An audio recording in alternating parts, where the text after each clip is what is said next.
Ready? I now call this regular meeting of the Board of Education to order at 6:18 p.m. We'll now take a moment of silence followed by the Pledge of Allegiance. I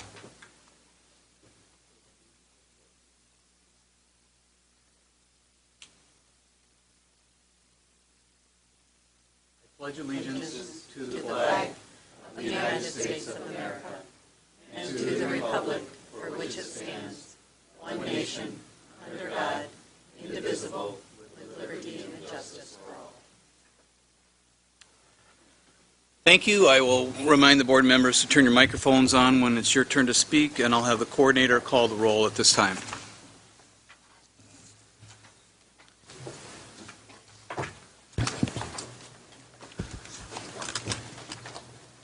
Ms. Jackson? Present. Mr. Rollins? Here. Mr. Scrivano? Here. Mrs. McCulloch? Dr. Harner? Here. Mr. Connor? Here. Mrs. Powers? Here. With 7 present, we have a quorum. Thank you. Before we go any further, I'd like to thank Danielle Gross, our media student here tonight, who is helping with broadcasting of our meeting tonight. So, Danielle, thank you. And we'll, at this time, like to recognize and celebrate outstanding contributions of our students and staff and our community. And Mr. Earl Dotson, Jr., you are up, sir. Thank you, sir, and good evening. This year, Rockford Sheriff Fest and over 2,500 volunteers renovated Roosevelt Alternative High School. Roosevelt is a safe place for students to receive a second chance at earning their high school education. Sheriff Fest spent 9 days and 27 shifts making their mark on this school. A highlight of the makeover was the transformation of Teddy Roosevelt's closet. Staff and students donated gently used clothing for students and their children. Sheriff Fest added clothing rods and shelving, making the area functional and organized. Clothing in the closet was shipped to Share Stuff, where volunteers sorted, steamed, and added needed business professional wear to their inventory. Items were then shipped back to Roosevelt and hung in their updated home. Also donated were 50 gift cards for students to be able to shop at Share Stuff for needed clothing. Thank you to Rockford Sheriff Fest for their support of our schools since 2007. Sheriff Fest has renewed 13 schools and impacted thousands of students, staff, and our community. Renovated schools have greater parent and community involvement and a deeper sense of school pride among students. This evening, Rick Shemp, Nate Kincaid, Doug Carlson, and Katie Gustafson are here on behalf of Sheriff Fest to be recognized. Please join me in thanking them for their hard work and effort.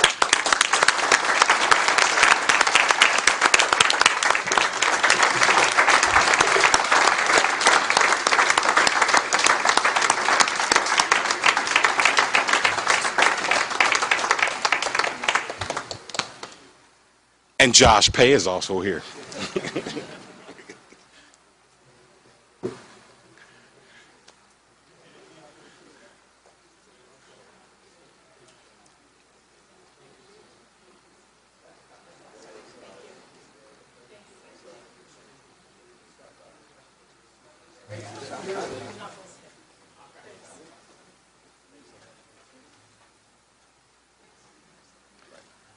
Thank you, sir. That is all. Thank you, Earl.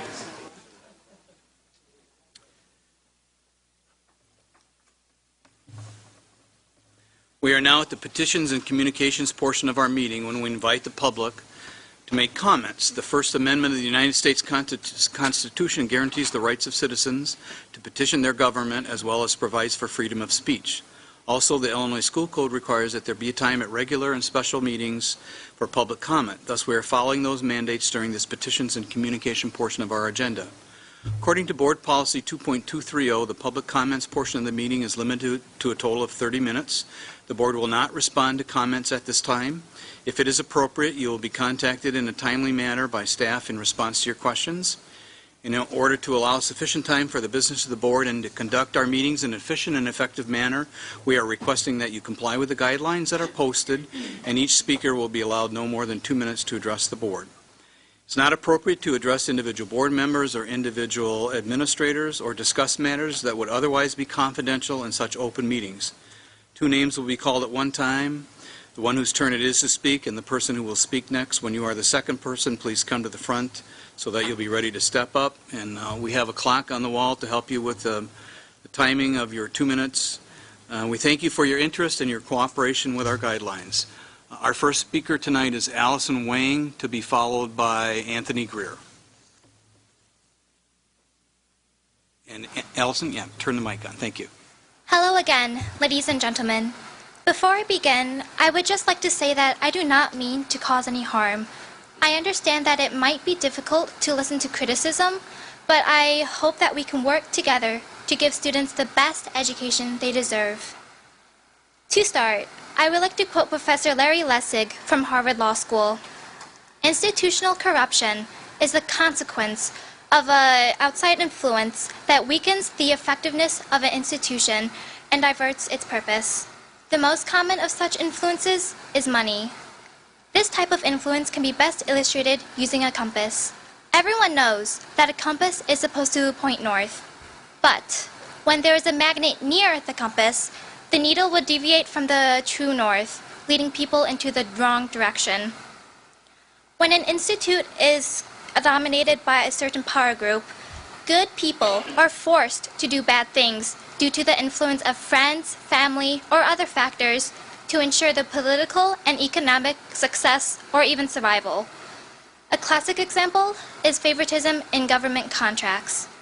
Coming back to our neighborhoods, keep in mind that 79% of our students are from low-income families. Much research, including a survey done by the Consortium of Chicago School Research, shows that smaller schools are better for impoverished students. The contracts and projects will be done eventually, but are we really helping the students? Thank you.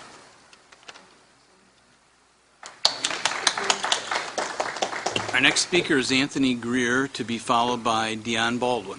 Good afternoon. My name is Reverend Greer. I'm here again to discuss some issues and concerns I've had. Thank you to the 4 board members out of the 7 that have responded. But 2 statements that were made in the response. One, with our governance, ability, and power, we try to do the best we can to make it better for this district. So that means you have control over who you will and keep, who you will keep and who you will get rid of. Then the other statement was made that we believe, or the person gave the opinion that I believe in keeping the best teachers. What is the best teacher? Is it the teacher that's being recycled, or is it the teacher that does everything they possibly can to make their school effective? One, the African-American principal at Lewis Lemonade has been removed. He is a very effective man in this community. He's given to the students. He's helped these students. He come from Florida to be a part of this district to get only 6 months of opportunity, and now he has no opportunity. What is the best teacher? Is it the best teacher that thinks corrupt or have sexual harassment issues going on? What is the best teacher? Is the best teacher the one that gives everything he has for the students? What is the best teacher? The one that goes to Duke University or Illinois University? To me, the best teacher is the one that's willing to give everything they have for the students. But this district has showed that we are not keeping the best teachers because our district does not reflect the students that we have. We're getting rid of the African-American staff, and we're predominantly African-American. So when are we going to stop recycling the Caucasian teachers and start giving the African-American teachers everything they need to be just as successful, and if not, and find a way to give them the resources such as we're doing some of the Caucasian teachers? It is getting very disgusting. I'm also noticing that you are not responding quickly enough. So here's the thing.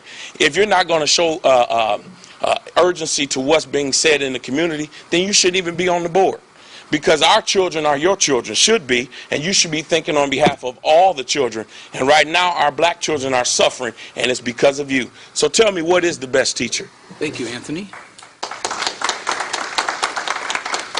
Dion Baldwin, to be followed by Jesse Mace. Good evening. I'd also like to piggyback off of Pastor Greer. I've not heard a response from any board members or administration. and so I'm still hopeful that I will receive one. I'd like for this board and administration to please explain the following. Why is there an proposal to create larger classrooms when the overwhelming number of schools and classrooms are failing per state standardized testing? Why did this district create a diversity plan, yet not retain current diversity, such as an assistant principal of Auburn High School, the principal of Lewis Lemon, talent acquisition manager, just to name several? Please explain why is it okay to close and demolish schools now, but it wasn't when Dr. Levon Sheffield was superintendent? Remember when board members were entertaining midnight board meetings? Okay? Why was transparency required by certain board members of the previous superintendent, but now some of those very board members are sitting by with no problem with all the backroom deals that this administration is making? Under Dr. Sheffield, this community received flyers breaking down proposals and the cost. But now it is okay to hold 30-minute fly-by-the-seat-of-your-pants, this administration isn't responding to any of your questions meetings. Why is it that there has been no mention by this board or administration about the Kennedy Middle School pool when we've heard of all the other things that this administration is doing? Would it be allowed for a pool that is filled with junk and garbage for over a decade now to exist at Eisenhower or Guilford? I don't think so. That was one of the concerns we brought up when this school district went to zones. You are not providing a fair and equitable education for all kids. Shame on you. Thank you, Dion. Jesse Mace to be followed by Bill Cullen. Hello. For those of you who do not know me, my name is Jessie Mace, and I am here today as a Rockford property owner and taxpayer, and more importantly, an RPS 205 parent. Like many people here today and listening at home, I was shocked and taken aback when I heard a couple months ago that some of our beloved elementary schools would once again be put on the chopping block with a new facilities plan. So like many others in the community, I attended one of the Achieving Better Schools community sessions at my children's school and filled out one of the questionnaires. Yet I still felt I had way too many questions left unanswered about why these A, B, and C proposals were being presented. So I decided to start attending the task force meetings and was pleasantly surprised at what I found. Let me clear up any misconceptions the Rockford community might have about our voices not being heard. For you see, I watched as members of the task force reviewed every comment that was written. I watched as they discussed the feelings of this community, both from community sessions and written feedback in the way of questionnaires and emails. I also watched as they went through every building and why it had been brought up as a possible closure. I heard them discuss impact on neighborhoods, impact on specialty programs, and impact on the students of RPS 205 with every proposal. I also was enlightened to learn about the vast amounts of deferred maintenance that has been neglected by past administrations and needed to be tackled on all schools in this community, from plumbing and electrical to windows and roofs and floors, and many other things that should have been addressed long ago. In the 6 task force meetings I was able to attend, I heard the members of the task force go over all these things and more.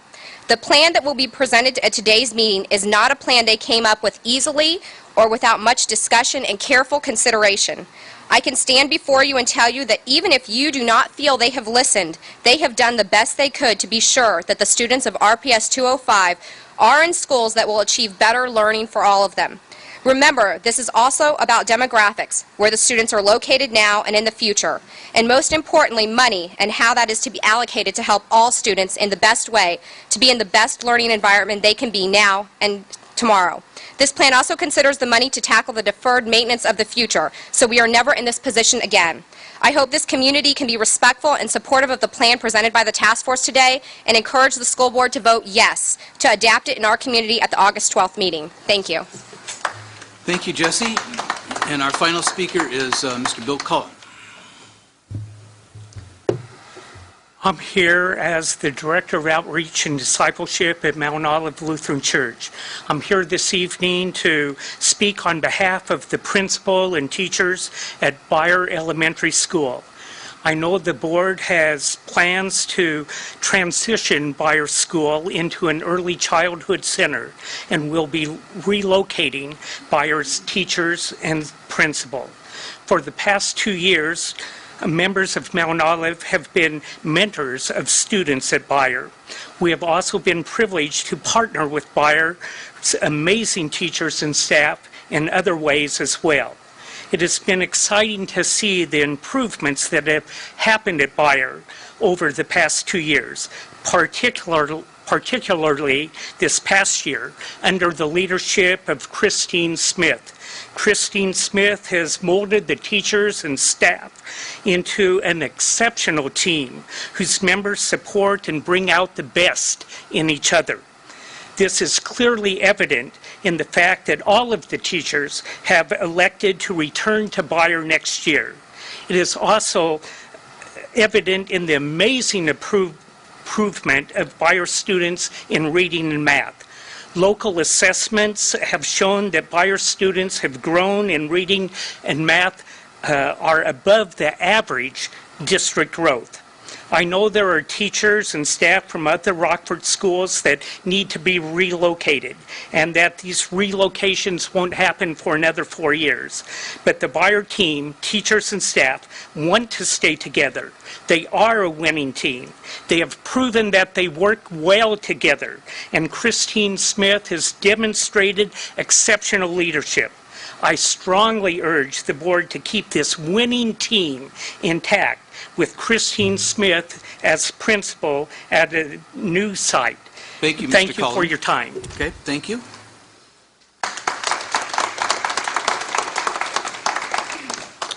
Are there any board member comments at this time? I would just like to say on behalf of the board, a special heartfelt thank you to our task force committee members and the work that you have done since October in trying to get to where we are today. I know many hours were involved in the meetings that you held and a lot of hard work. So on behalf of the board, I'd like to thank everyone on the task force committee for getting us to where we are today. Any other board member comments?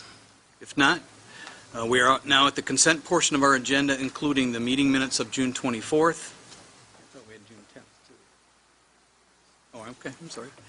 Payroll, purchase orders, accounts payable, recurring contracts including music camp contract with Rockford Symphony Orchestra, attendance, truancy, and behavior intervention services, the contract with Dr. Grumley for Connect Schools training, the certified school psychologist ProCare agreement, and the other consent items including the closed session meeting minutes and the Freedom of Information Act log.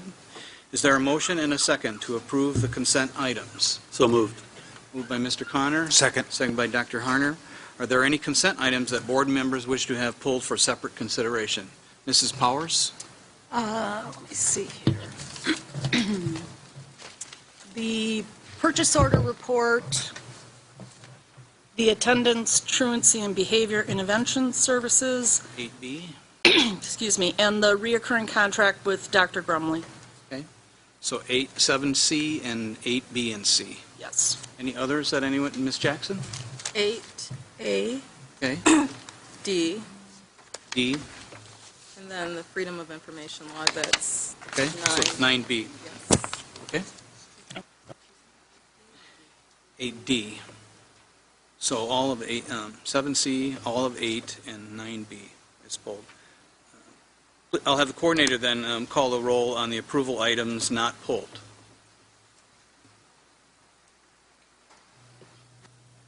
Ms. Jackson? Yes. Mr. Rollins? Yes. Mr. Scrivano? Yes. Mrs. McCulloch? Yes. Dr. Harner? Yes. Mr. Connor? Yes. Mrs. Powers? Yes. The motion passes unanimously. I'll now take a motion and a second to approve 7C, the purchase orders. So moved. Moved by Mr. Connor, Second. second by Dr. Harner. Questions? Ms. Powers? So I have two questions. One is, on an individual, we are paying their mileage that goes back to 2013 and then all of 2014. And I'm wondering why our policy doesn't provide a requirement for financial stewardship on the part of the employee to submit this on a timely basis. I mean, we're dipping back into 2013. Mr. Lewis? Is that something that we as a board could examine in our policy? I just feel like if we need to reimburse our employees, part of the onus is on them to submit it in a timely basis. So is that something that, I guess I'm looking at you, Attorney Upholdley, that do we as a board have the authority to look at that? We have a travel administrative regulation that is currently being reviewed and revised. We can incorporate that into that procedure. And so Mr. Lewis is over there shaking his head, absolutely. Okay, so Yes. I would like some time requirement on the part of employees. And then the other piece, I guess Mr. Lewis answered my question off the floor, but I'm going to put it out there on the floor. My question was around the K-12 Insight and why we are paying that $90,000 right up front and why we wouldn't be doing progressive billing like we are with, the $13 million that we're paying Stenstrom. As they do the job, we pay them. So, Mr. Lewis, could you just tell everybody why we can't do progressive billing with them? Yes, we're actually gaining access. This is a subscription to a program that already exists. So we have other digital subscriptions, and we pay those up front just to have access to the software. So that's what this is. This is not our program. We're gaining access to the K-12 Insight enterprise. So my concern was, like with SunGuard, we had lots of implementation issues and lots of learning, and so we did pay SunGuard on a progressive billing basis, and it's a lot of money. And with the departure of the leader of our HR organization who was driving this, I've got some concerns about paying it all up front. So I just wanted to put that out there. Okay, thank you. Any other questions on purchase orders? Now I'll have the coordinator call the roll on the approval of 7C purchase orders. Mr. Rollins? Yes. Mr. Scrivano? Yes. Mrs. McCulloch? Yes. Dr. Harner? Yes. Mr. Connor? Yes. Mrs. Powers? Yes. Ms. Jackson? Yes. The motion passes unanimously. I'll now take a motion and a second for the approval of item 8A, which is the music camp contract with Rockford Symphony Orchestra. So moved. Moved by Mr. Connor. Second. Second by Mr. Rollins. Questions or, Ms. Jackson? I think it's either Ms. Whittegren or Mr. Wolf, are they? Speak Dr. to Wolf this. is Thank here.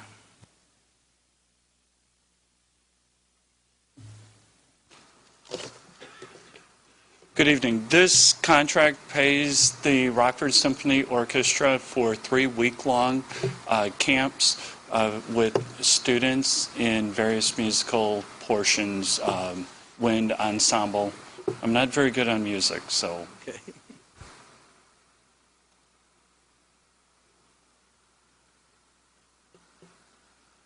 Do you know how students sign up for this? I'm just briefly looking at it. It says it's for students, it looks like programs at Kennedy Flynn and their feeder schools. Right. It's being fully funded by that federal Rockford Arts Infusion grant, and the first priority went to students who attended schools that were written into that grant. And so they had first priority for the seats, and they were students who had done beginning band, and to give them a grant-funded leg up to the next level. Thank you. Okay. Any other questions? Now I'll have the coordinator call the roll on the approval of the motion for music camp contract with RSO. Mr. Scrivano? Yes. Mrs. McCulloch? Yes. Dr. Harner? Yes. Mr. Connor? Yes. Mrs. Powers? Yes. Ms. Jackson? Mr. Rollins? Yes. The motion passes unanimously. I'll now take a motion and a second for the approval of item 8B, which is the attendance, truancy, and behavior interventional services. So moved. Moved by Mr. Connor. Second. Second. Second by Dr. Harner. Questions or discussion? Mrs. Powers? If either Ms. Jacobson or Dr. Wolf could address, while this is a reoccurring contract, it's my understanding that the expenses or the amount that we have paid Youth Services Network over time has increased. I know that their services have also increased, but if you could just kind of spell out year by year the costs and then the expansion of the services. Sure. In fiscal year 2012, we paid them $403,845, and that was just for truancy intervention. Last year in 13, we added 6 behavior intervention specialists. That cost $763,000. And then we are adding or asking to add an additional 4 behavior intervention specialists for next school year at a total cost of $814,975. Thank you. Any other questions? None? I'll have the coordinator, Ms. Jackson, do you have a question? I do. Under implementation and assessment, it says the services began July 1st and continue through June 30th, 2014. So we're voting on something that's to begin, what, July? It's continuation. The additional 4 BIS will come on board as soon as you approve the contract. They work 12-month contracts. And that goes through when? June 2015.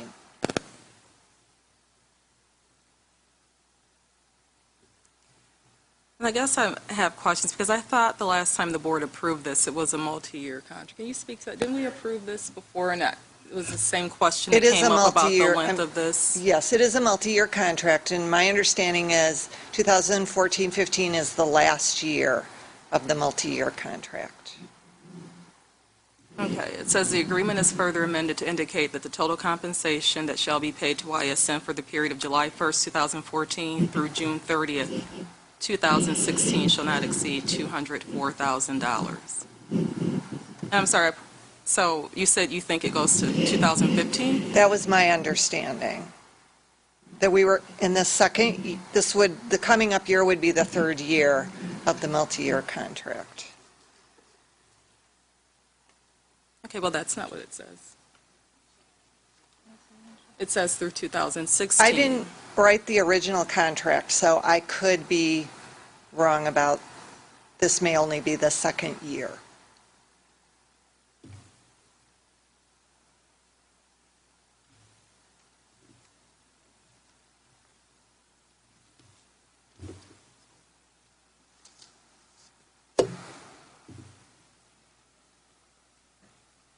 We'll have to pull it. It doesn't look like the right attachment was included, so we'll pull it. Okay. Well, we'll pull that and get it corrected. Okay. Before we do that, can you break down again that $204,000? What's being paid for out of that money?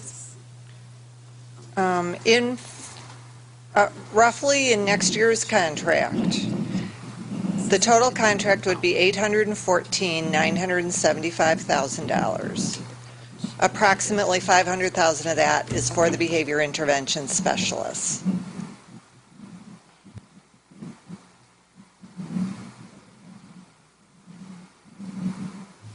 Okay.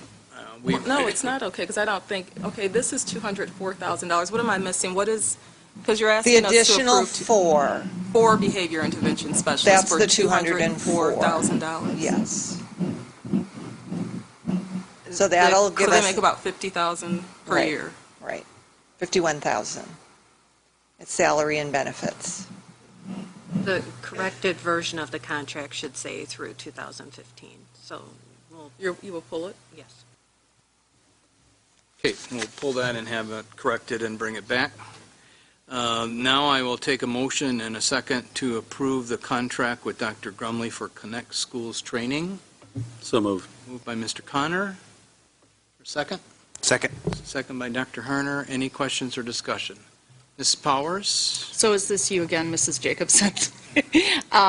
Are we paying Dr. Grumley the same hourly rate of $72 per hour as previous contracts? Or, again, kind of break down the cost for me. Dr. Grumley was charging us a per diem rate earlier. And so we negotiated that per diem rate down in half, which also took the hourly rate down. So he is getting an hourly and a per diem, is that right? Yes, because he doesn't, many times he will meet with staffs during their PLC time or for an hour after school or for a few hours on Institute Day. So that's when he charges us the hourly rate. Okay, and both of those rates have gone down from the previous contract? Yes. Okay, thank you. Any other questions? Now, I'll have the coordinator call the roll on the approval of the Dr. Grumley for Connect Schools training contract. Dr. Harner? Yes. Mr. Connor? Yes. Mrs. Powers? Yes. Ms. Jackson? No. Mr. Rollins? Yes. Mr. Scrivano? Yes. Mrs. McCulloch? Yes. The motion passes with 6 yeses and 1 no. Okay, thank you. Next, I need a motion and a second to approve the certified school psychologist pro care arrangement. So moved. Moved by Mr. Connor. Is there a second? Second. Second by Dr. Harner. Any questions or discussion on item 8D? Ms. Jackson? Yes, I'd like for someone to speak to this.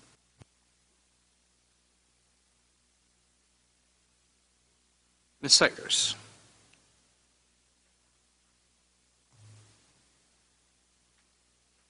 Can you repeat what you wanted me to discuss? I couldn't hear you in front An of you. overview of it, what is this? Basically, this is a contract agency that we contract psych and speech services with when we are unable to fill them from local advertisements. We've been advertising our psychologists and speech and language therapists since April is when we began. We have hired 2 from within our vacancies. We still have 5 open vacancies, and this is a certified school psychologist through a contracted agency. We'll cover 2 of our elementary buildings. Mrs. Powers, did you have a question? I guess I have the same question. Is the $72 an hour the same as the previous contract? Yes. Any other questions? Will there be any more to follow? Is this the only one you're bringing forward? As we secure each person, I bring that contract forward. We still have 5 vacancies. My hope is to have them all filled, either through our communicator process or through contracted agencies. So they'll come with one at a time. They'll come forward. What would be the salary if we were to hire this person? Well, it would depend on their schooling and years of experience. A range. So what are we paying this agency for this person? Is it a little over $80,000? That would be correct. And our current school psychologists are in the bargaining unit, so it would be within their contract. There's some additional, I can't think of the word, but responsibilities that they get added onto the salary. Our school psychologists are around, without their benefits and without their TRS, are at $75,000 to $80,000. Thank you. Any other questions? If not, I'll have the coordinator call the roll on the approval of item 8D. Mr. Connor? Yes. Mrs. Powers? Yes. Ms. Jackson? Mr. Rollins? Yes. Mr. Scrivano? Yes. Mrs. McCulloch? Yes. Dr. Harner? Yes. The motion passes unanimously. Now I'll take a motion and a second for the approval of the item 9B, which is the Freedom of Information Act log. So moved. Moved by Mr. Connor, Second. second by Mr. Rollins. Any questions or discussion on the Freedom of Information Act log? Seeing none? Did you have a question? I did, but I'll ask it at a more appropriate time. So. Okay. Thank you. I will ask the coordinator to call the roll on the approval of the Freedom of Information Act log. Mrs. Powers? Yes. Ms. Jackson? Yes. Mr. Rollins? Yes. Mr. Scrivano? Yes. Mrs. McCulloch? Yes. Dr. Harner? Yes. Mr. Connor? Yes. The motion passes unanimously. Okay, all right. We are now at the closed session consent agenda items, including staff discipline, teacher BH, the appointment of Amy Croxford as a 10-month special ed administrator, appointment of Brandy Lopez as 10-month assistant principal, appointment of Candace Collins as 11-month elementary principal, appointment of Christopher Taylor as a 12-month assistant principal of special education, appointment of Gregory Hodges as a 12-month assistant principal, the compensation for non-bargaining. Item 10I, the HR organizational report and addendum has been pulled until we reconvene back in open later. So is there a motion and a second to approve the closed session consent items? So moved, and I think you meant closed, didn't you? You said back and open. Closed and open, yeah, okay. Thank you. Have a motion? Second. Second by Ms. Powers. Are there any items that board members would like to have pulled for separate consideration? Okay. I'll have the coordinator then call the roll. Ms. Jackson, I'm sorry. Okay. I'll have the coordinator then call the roll on the approval of the closed session consent items 10A through 10H. Ms. Jackson? No. Mr. Rollins? Yes. Mr. Scrivano? Yes. Mrs. McCulloch? Yes. Dr. Harner? Yes. Mr. Connor? Yes. Mrs. Powers? Yes. The motion passes with 6 yeses and 1 no. Thank you very much. Our next item is the superintendent's report. Dr. Jarrett. I'll be ceding the majority of my time to the new executive director from Alignment Rockford, Ms. Bridget French. She'll be here this evening, but I do want to personally thank all of the Share Fest volunteers and just the absolutely outstanding work at Roosevelt. Looking forward to the students and the staff being able to be in that building this year. Thank you so much for all that you do and for what has just been a great support to our system over the years. I also want to thank, as Mr. Scrivano pointed out, our facilities task force for all of their hard work over the last 10 months. That's greatly appreciated as well, and looking forward to a very robust discussion. And we had literally over 1,000 community members that have participated in that discussion thus far. I think this is going to be a wonderful opportunity to take that discussion to the board level this evening. So thank you to that group as well.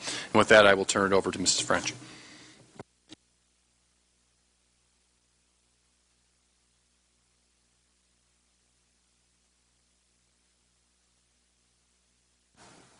Good evening. Thank you for allowing me to present tonight. I'm the new executive director of Alignment Rockford. My name is Bridget French, and I am pleased to be here tonight to give you an overview of Alignment Rockford's efforts over the past 6 months. Alignment Rockford's vision is that all students will graduate from high school with marketable skills, leading them to post-secondary education. How we achieve this is through our mission, which is to align community resources to the Rockford Public School District. We do this by identifying horizontal resources, we call them. That is moral authority, political will, networks, and so on. We move those up to vertical alignment, in which we identify organizations that can come together to help support the Rockford Public Schools. All of those together seek to improve student performance, which we hope will eventually impact the social and economic development of our region. Alignment Rockford is a collective impact organization. We look towards mutually reinforcing activities. We hope that everything we do benefits all those that are at the table. And collective impact organizations typically have one organization that is its backbone, and in this case, it is Alignment Rockford. But what we additionally bring to the table is shared tactics and action plans and fidelity of implementation with the Rockford Public School District. What we do is provide solutions. We design solutions to issues that have been identified by the Rockford Public School Strategic Plan. We bring those together with principles, structure, and process, and implement them through a technology platform. This is our accomplishments and solutions that we have designed for 2014, starting with the Academy Expo last fall, and leading into what we hope to see this fall as another successful Academy Expo in September of 2014, and an invitation to participate coming out of our newest committee, College Readiness. This is the alignment process and model. We start with solution design, which includes developing a tactic or a solution to an issue that has been identified. We create an invitation to participate in which we look for community resources that will help find that solution and make it successful. We create a pilot and we implement it in one of the schools. If it's successful, we scale it up or out, depending on the pilot. And if the scale is successful, then we institutionalize it or turn it over to the Rockford Public Schools to own it. We currently have 4 teams. Healthy Starts, which focuses on ages 0 to 5. Pathways, which focuses on fidelity of implementation with the high school academies. Career Awareness, which seeks to ensure that 8th and 9th graders are identifying potential careers for their future. And our newest committee, College Readiness, which wants to ensure that all students have the opportunity to post-secondary education or skills. Some examples of the solutions that have been developed through these committees. For Healthy Starts, it was a Talk to Me campaign, which stressed the importance of talking to your infant from 0 to 3 and the amount of words that are expressed to those children and how it impacts them going into preschool. This solution has been completely institutionalized. We trained 139 people from 31 organizations in 2012, 100 people and physicians from 6 pediatric and family practice clinics, and 2,000 attendees at the Week of the Young Child. This has been implemented in the school district's early childhood education program, uses this as a tool, currently as do local pediatricians and clinics in the area. Currently, the Healthy Starts Committee is working on developing a systematic analysis of early childhood services. We know that there are a lot of services that exist in our community, and we're looking to create a mapping system to help identify those more clearly and give families the access to all of the services that are available. These are some of the goals that the Healthy Starts Committee is looking to identify by doing this mapping project. Once we figure out where are the gaps and where are the overlaps, then we'll be able to better identify what solutions we need to design around early childhood education. The Pathways Committee has developed academy support teams and college and career readiness councils. This has been totally institutionalized in the Rockford Public School District, is now running these teams. The College and Career Readiness Councils advise the academy support teams, and those academy support teams are critical because they are business people from the community that help academy teachers figure out how to integrate career readiness into their curriculum. Coming up at the end of July and the first week of August are teacher site visits, and this is a solution that is currently being scaled up. It's bigger than it was last year.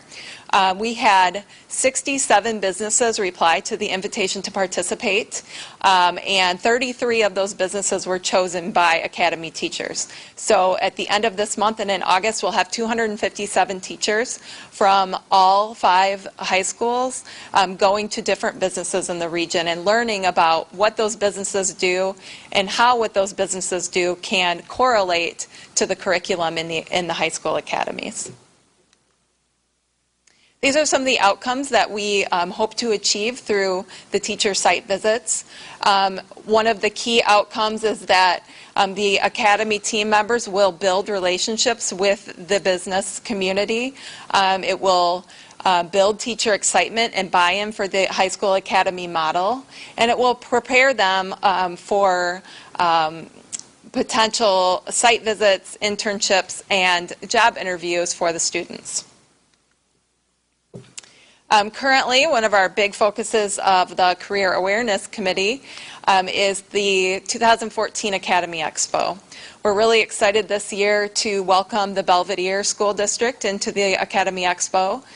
Because of the success of the Expo last year, we were contacted by other regional school districts to become involved. We thought the best way to scale this up would be to work with just one other district at this time. And we felt that Belvedere was a good choice because of some of the resources that they're bringing to the table, which include access to businesses in Boone County, such as Chrysler. We currently have 109 careers being represented, with the hope that by the end of this month we will have approximately 140 careers being demonstrated at the Career Academy Expo. This will help ninth graders make decisions as to what academy they'll go into in 10th grade, and it will also allow them to practice their business etiquette and 21st century skills. For the students that are coming over from the Belvedere School District, it will help them understand what careers are readily available for them in the region. The College Readiness Committee is one that is just getting off the ground. It was just formed a few months ago, and we are currently in the solution design phase for that committee. We are working on developing a solution surrounding school culture and student engagement and or community outreach and support. And those solutions are designed after extensive research and environmental scan and access to resources within the community. I know I went through that very quickly, but what we wanted to show you was all of those solutions that we have provided through Alignment's connection of bringing community resources to the school district has a value of $600,000. Some of that is cash in hand, such as the Emerging Opportunities Fund from the RAEDC. Others we calculated by looking at the hourly rate of some of the business professionals that have provided their services at no charge. So again, I want to thank you for the opportunity to allowing me to present to you this evening, and thank you to Dr. Jarrett for allowing me some of your time. Happy to answer any questions that you might have. Any questions for Ms. French? Lisa, Ms. Jackson. I do. Hello. Hi. You said we do site visits. Who is we? The, Alignment Rockford is working with the Rockford Public Schools to create site visits. So the businesses, we've connected the businesses to the school district. So the businesses are hosting the site visits, and the academy teachers are going to the businesses. In the morning, they will have a tour of the businesses. In the afternoon, they'll work directly with the businesses to think about creative ways to implement those businesses into their curriculum. These are July 31st through August 7th. It's 2 days, actually. We have 2 days based on the teacher schedule. So this is a culminating event after the week of boot camp that the academy teachers are going through. So there's 2 different weeks that the teachers will, 2 different groups of teachers are going through the boot camp. Okay, and then on the one page, you talked about 21st century skills. What are those? Can you define that? What do you mean by 21st century? 21st century skills are skills that it's not about reading or writing. It's about knowing business etiquette, knowing how to present yourself, knowing how to seek out information, knowing how to have a conversation with someone. Those are skills that we think it's important for our students to have, and because of the influx of technology can be good and bad, I think, as we all know. And so part of what 21st century skills, I think, is teaching students how to be a more well-rounded individual.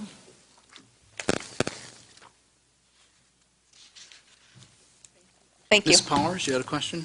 I have 2 questions. The first question is, on the Academy Expo, some of the comments from the last Academy Expo was that students didn't feel like they had enough time.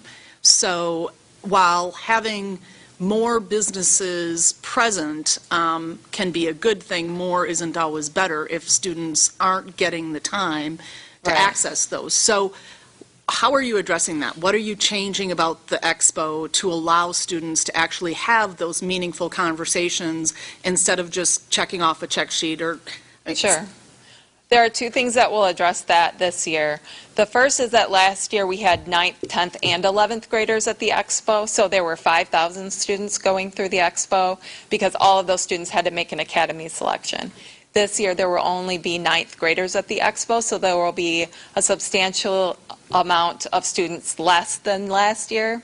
But additionally, we've tweaked the format a little bit, so there will be the opportunity to have their basic questions answered, but they will also have the opportunity to choose a business in which they can have an 8-minute conversation with that business. So each business will actually be sitting down with students for 8-minute increments to talk to them about what those students need to be ready for employment post-graduation.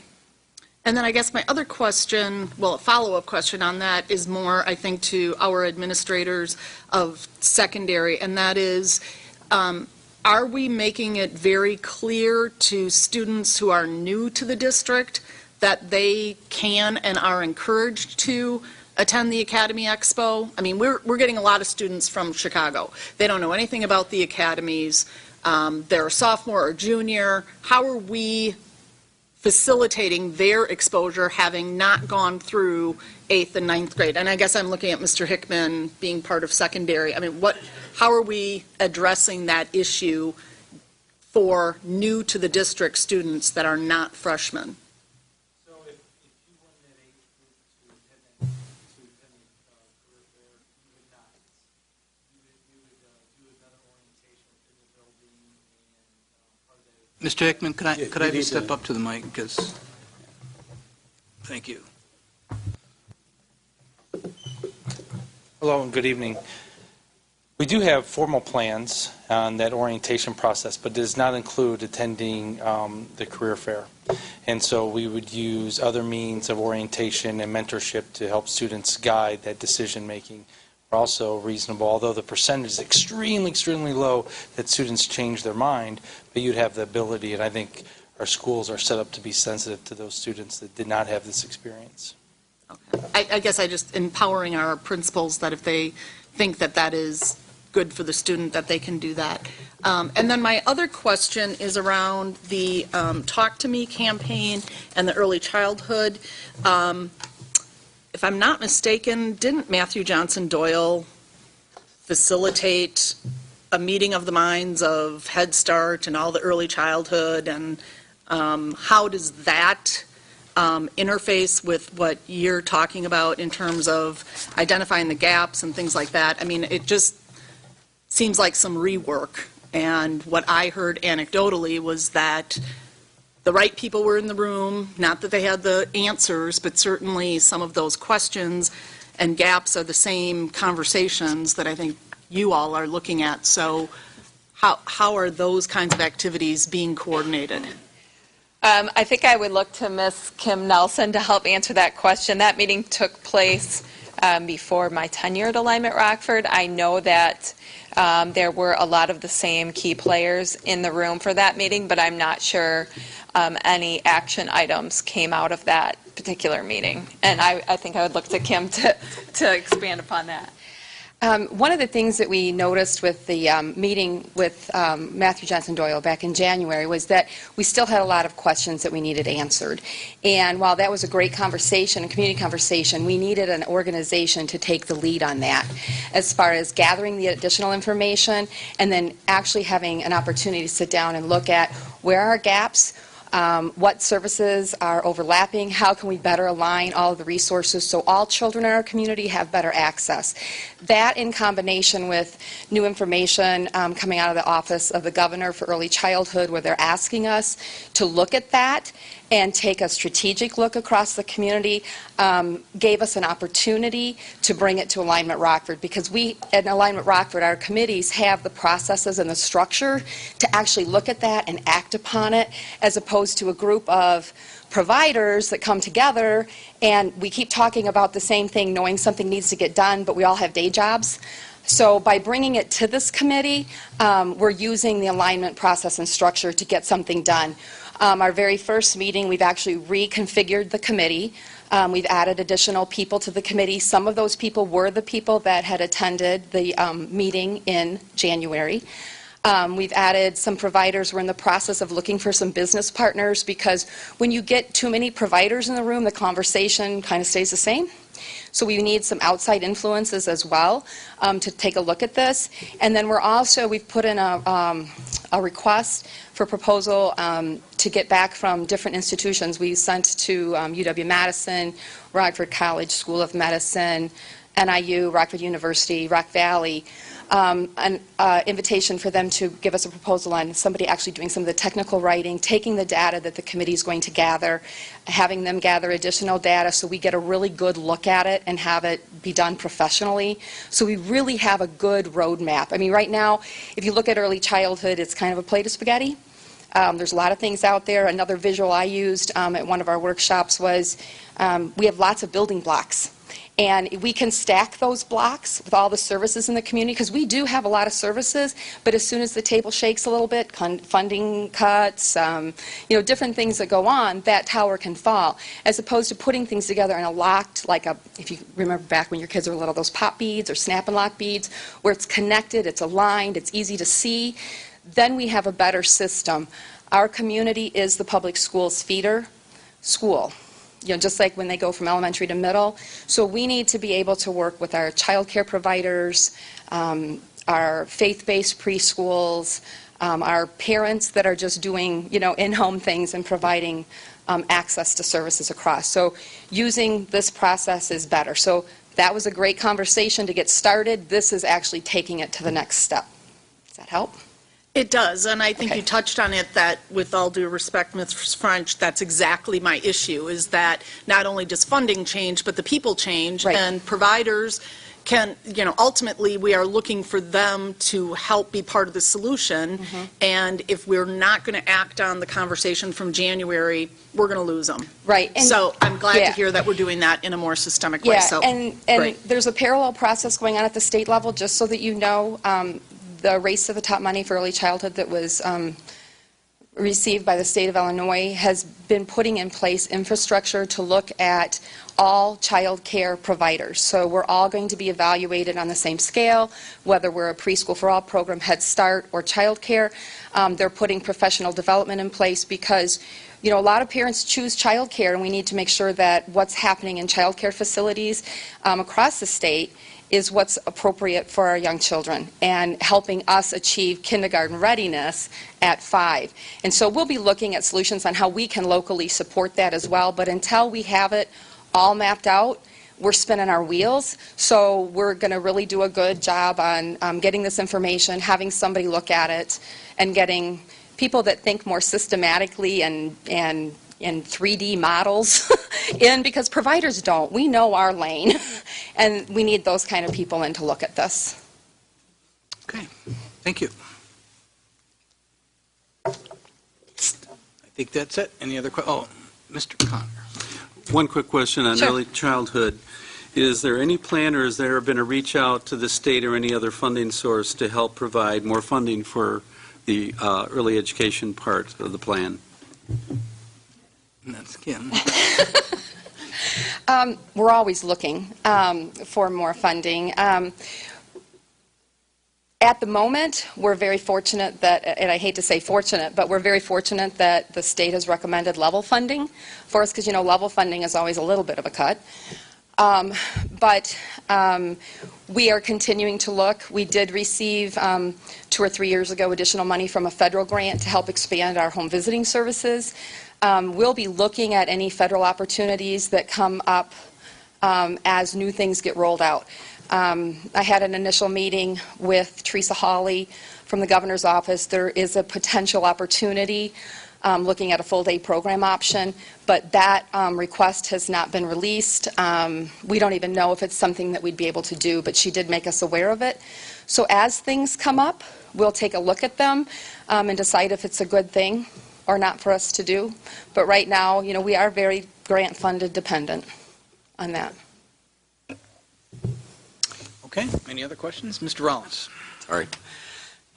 So just piggybacking on a question that Mrs. Powers had, that's the one criticism that I heard of the one Career Awareness Expo as well, was that it was too crowded. We had a discussion about that, and we were told that that was going to be a one-year issue because we had sent all of the grades through and that we'd ramp that back down. But now we're adding 800 Belvedere School District 9th graders, and it's my understanding that's just the first step, and we may allow all regional high schools to participate in this. So I guess I was a little surprised to hear that, because I think we're going to end up, or potentially end up, with the same problem that we had with the first Academy Expo. So I would just ask you to be very much aware of that, and if you are going to expand it, to make sure it's expanded in a way that it doesn't degrade the experience for our people. Yeah, the other thing is, it is my understanding, and I just want to get this out there, that Belvedere is going to make a financial contribution to the Career Expo as well? That is correct, yes. Okay. All right, thanks. And regarding your first concern, there has been discussion about expanding the expo over 2 days.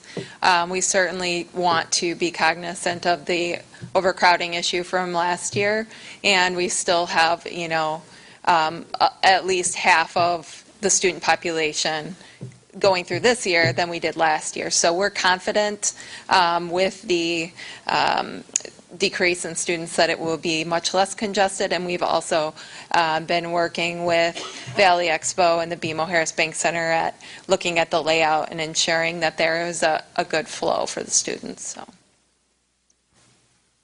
Ms. Powers? Well, speaking of flow, I get that sometimes we want to have media hype and be able to really shine a light on what's happening. The kids that I talk to, and just even my own experience, having Comcast in the middle of the expo, and that's where all of the elbow rubbing and handshaking going on, really prohibited students from being able to flow.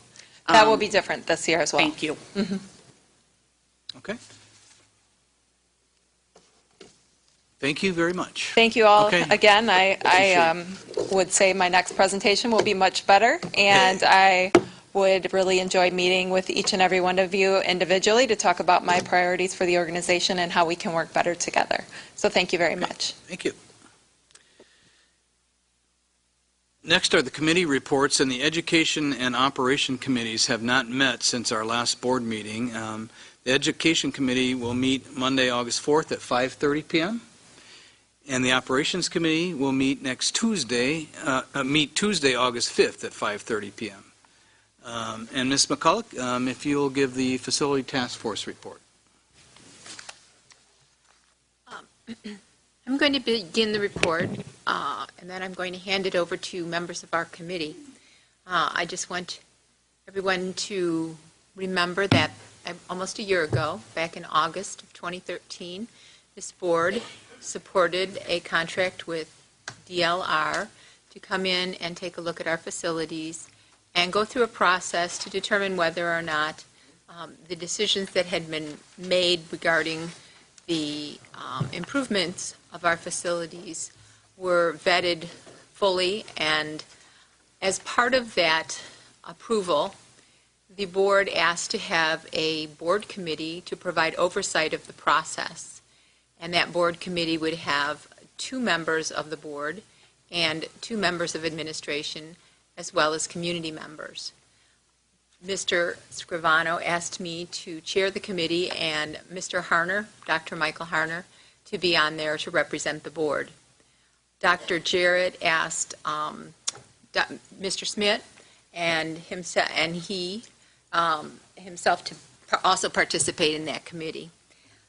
I'd like to go through and introduce to you, before you hear the report, the other members of the committee, because they've spent an inordinate amount of time. We've been meeting since October. We started out once a month, and then it increased to, well, it's been weekly for the last couple of months.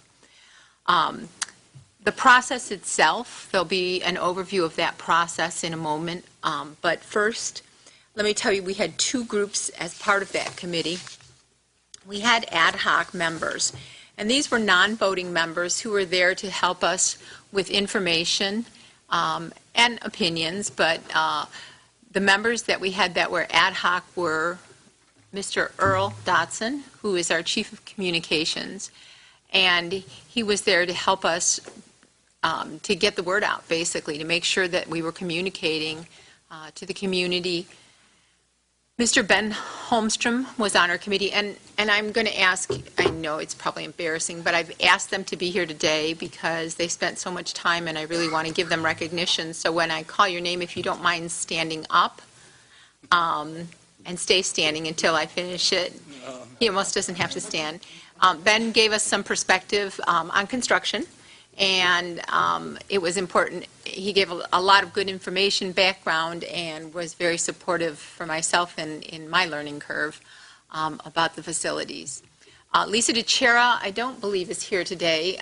She was actually works with restoration in the Chicago area, working with a lot of the schools where they have also gone through a process of changing buildings. And she was here really to give us a perspective on good bones, what it is to have a good building, and to make sure that we were always thinking and cognizant of looking to get the best utilization for the facilities that we had. Mr. Paul Goddard. Paul's here, and he attended all, and as did Dawn Granith, the president and vice president of the Rockford Education Association, to obviously give us perspective from a teacher and an educator and what was going on, because they are very aware of what's going on in all the buildings and problems and issues and good things that are happening. So thank you for that. David Sidney. David was here as a representative. He works for the city, but the city has large overreaching plans for this community, and so he kept us cognizant of what kind of plans were happening and how we could dovetail and work with the city with what we were doing. And again, these are our ad hoc members, non-voting, but they spent just as much time and gave us a lot of good information. So thank you to all of you. Mr. Dennis Bain, who is from DLR, was on our committee, and I have the voting members of the committee over here at this table so that they have a microphone to give their presentation. Dennis, you actually weren't a voting member of the committee. You were just the oversight and brought us through the process. And next to Dennis is Jason, and he is also from DLR, and he some days he was Dennis, and some days they worked in tandem. So I appreciate all your time as well. I want to give you a little bit of background. I mean, you know myself and Dr. Harner, Dr. Jarrett, and Mr. Schmidt, but I want to give you a little bit of background on the other committee members, the voting committee members who represented the community. And I'm going to take a second to do that so that everybody understands what they brought to the table and how we tried to reach out and represent different areas of the community.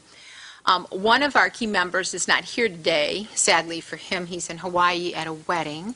But he was also very instrumental, and that was Dr. Dennis Hreslak. It's Mr. Dennis Hreslak, I apologize.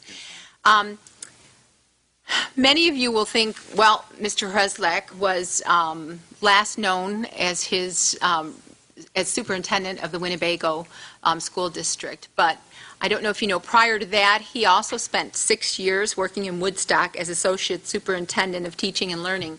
And prior to that, he spent 23 years in this school district. He started out as a teacher at Guilford Center for 6 years.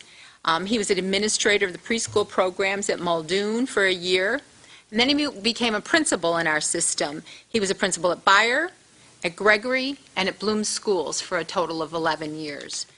After that, he worked in the central office as an assistant superintendent for 5 years. So he gave 23 years to this school. To the school district, and he had a great working knowledge of buildings and also relationships and a background from an educational perspective. Another member of our committee, and I'm going to go down next to Dennis, is Lloyd Johnson. Lloyd has lived in the city of Rockford since 2007, and he's currently the president of the Rockford NAACP. He's also a member of the RPS 205 Community Input Committee and the Diversity Council. Mr. Johnson is also a member of the Rockford Park District Diversity Advisory Committee and the Rockford Police Department Advisory Committee, or Board, excuse me. So lots of connections, and he brought lots of good information and conversation from all these boards in the perspective that of those that he's worked with. Next to Lloyd is Tanya Vittori. I'm hoping I say that correct. And we spent a lot of time working on Tana's first name, right? You might recognize Tana. She was really busy the last couple weeks with ShareFest. She serves as the vice president on the board of directors for ShareFest. And she's on their leadership team and has developed and implemented the Rockford ShareFest over the past 8 years. Her vocation, what she does for a living, is a special projects manager for the Rockford Area Convention and Visitors Bureau. She has responsibility for the development and production of new community events and initiatives. Some of those you've seen this year. Stroll on State at Christmas time, and the Forest City Beautiful Pilot Program to improve the civic spaces in the downtown. Prior to working with the RACVB, she and her husband were business owners in the automotive industry for 30 years. Tana is a certified teacher, and she's also served as an officer on 2 school boards, Hononegah and Kinnickinnick. She was a board member for 12 years, so she brings that perspective. It's important to know that Tana and her husband chose to move to Rockford because they believe in this community and they wanted to invest their time. She'd already been investing her time with ShareFest, and she wanted to show her support for the community. So she and her husband are actually live within the community, as do all of our voting members. They all live not only in the community but live in the RPS 205 boundaries. That was one of the requirements we had for them to serve on the committee. The last member sitting at the table is Dr. Rudy Valdez. Rudy's been in Rockford for over 25 years. He's employed at United Technology Aerospace. He was a program manager for over a decade on the space program, and he's currently in engineering for the new 787 Dreamliner aircraft. He has worked with RPS 205 in many capacities. He's currently a member of the Budget and Finance Subcommittee, and he was a former member of the Education Committee. He holds a Type 75 Certified Chief School Business Officer. He's a member of the Coalition of the Latino Leaders, and he currently has grandchildren who attend Rolling Green School. So that may be more than you wanted to know, but I wanted you to know how invested these members all are, and they have the best interest of our students, our children, our families in this community. And with that, I'd like to turn the presentation of the committee's recommendation over to the task force members.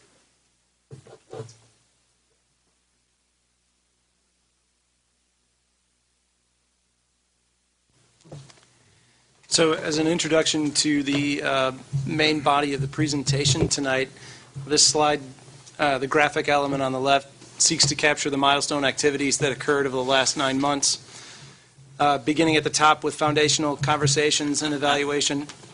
Point of order. I think this presentation was going into the new business action section of our agenda. Okay. Which we're not there yet. So if we can just kind of put this on hold for a little bit until we get through a few other items, we'll get there. Okay? That would end report. My report, Okay. and my report is that we have a recommendation, and you'll hear that in a few That's minutes. right. Thank you. Very good. Thank you. So, we'll get through a few other items next. We are now in the action items portion of our agenda, and our first action item is the systemic collaboration facilitation services, easy for you to say, with the Consortium for Educational Change. Is there a motion and a second to approve this recommendation? So moved. Moved Second. by Mr. Connor, Second by Tim Rollins. Mr. Rollins, are there any questions or discussions on item 13A? This was presented last board meeting. Ms. Jackson? Is the district paying for this solely? I mean, we're working with membership, so REA. Yes, the district is paying for this solely. And it says the administration has partnered with the REA to identify 5 areas. So those areas will be identified through this process? Those areas have already been identified and are highlighted in the written report. Is that what's in front of me, the written report? Or is this the recommendation? Did we get a copy of that?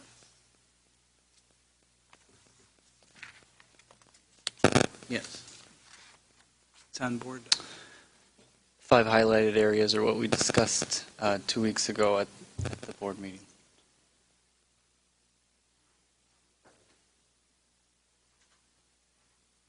I'm sorry, did you say we got a copy of that? Or is it something that you had on the slide that we saw 2 weeks ago? It was on the slide, and it was also presented in board docs.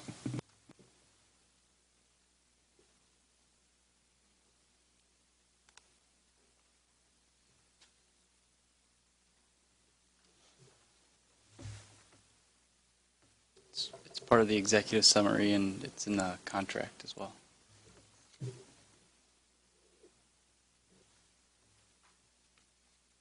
Are there any other questions?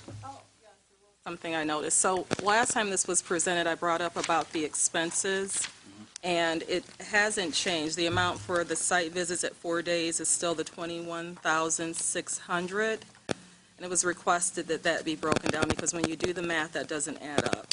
All right, we made sure that we talked through the vendor and on the scope,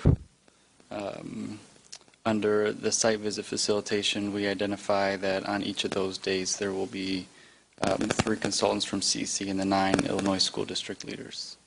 So we break it down on the scope.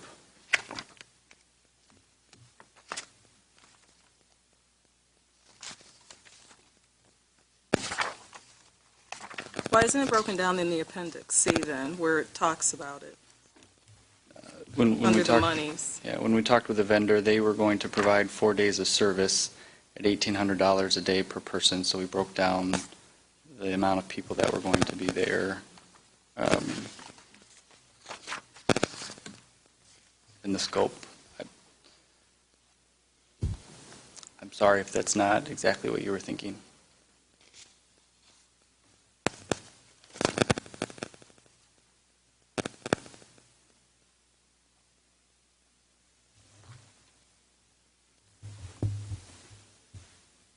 Are there any additional questions?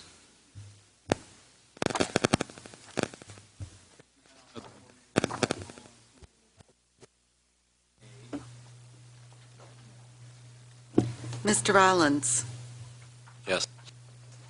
Mr. Scrivano? Yes. Mrs. McCulloch? Dr. Harner?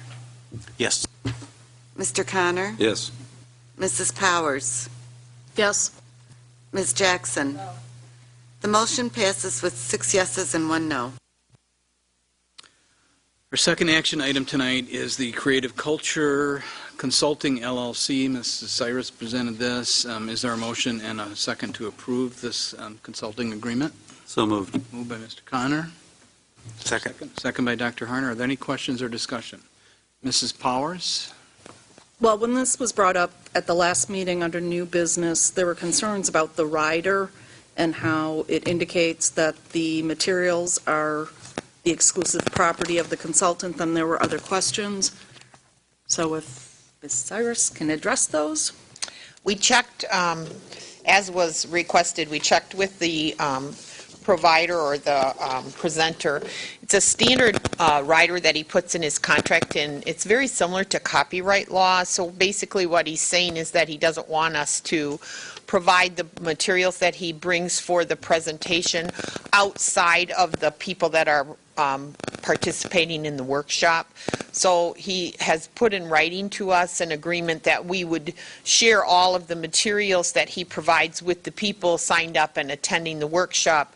But after he leaves the district, we wouldn't make copies of those and send that information out beyond those days. That's basically what the writer indicated.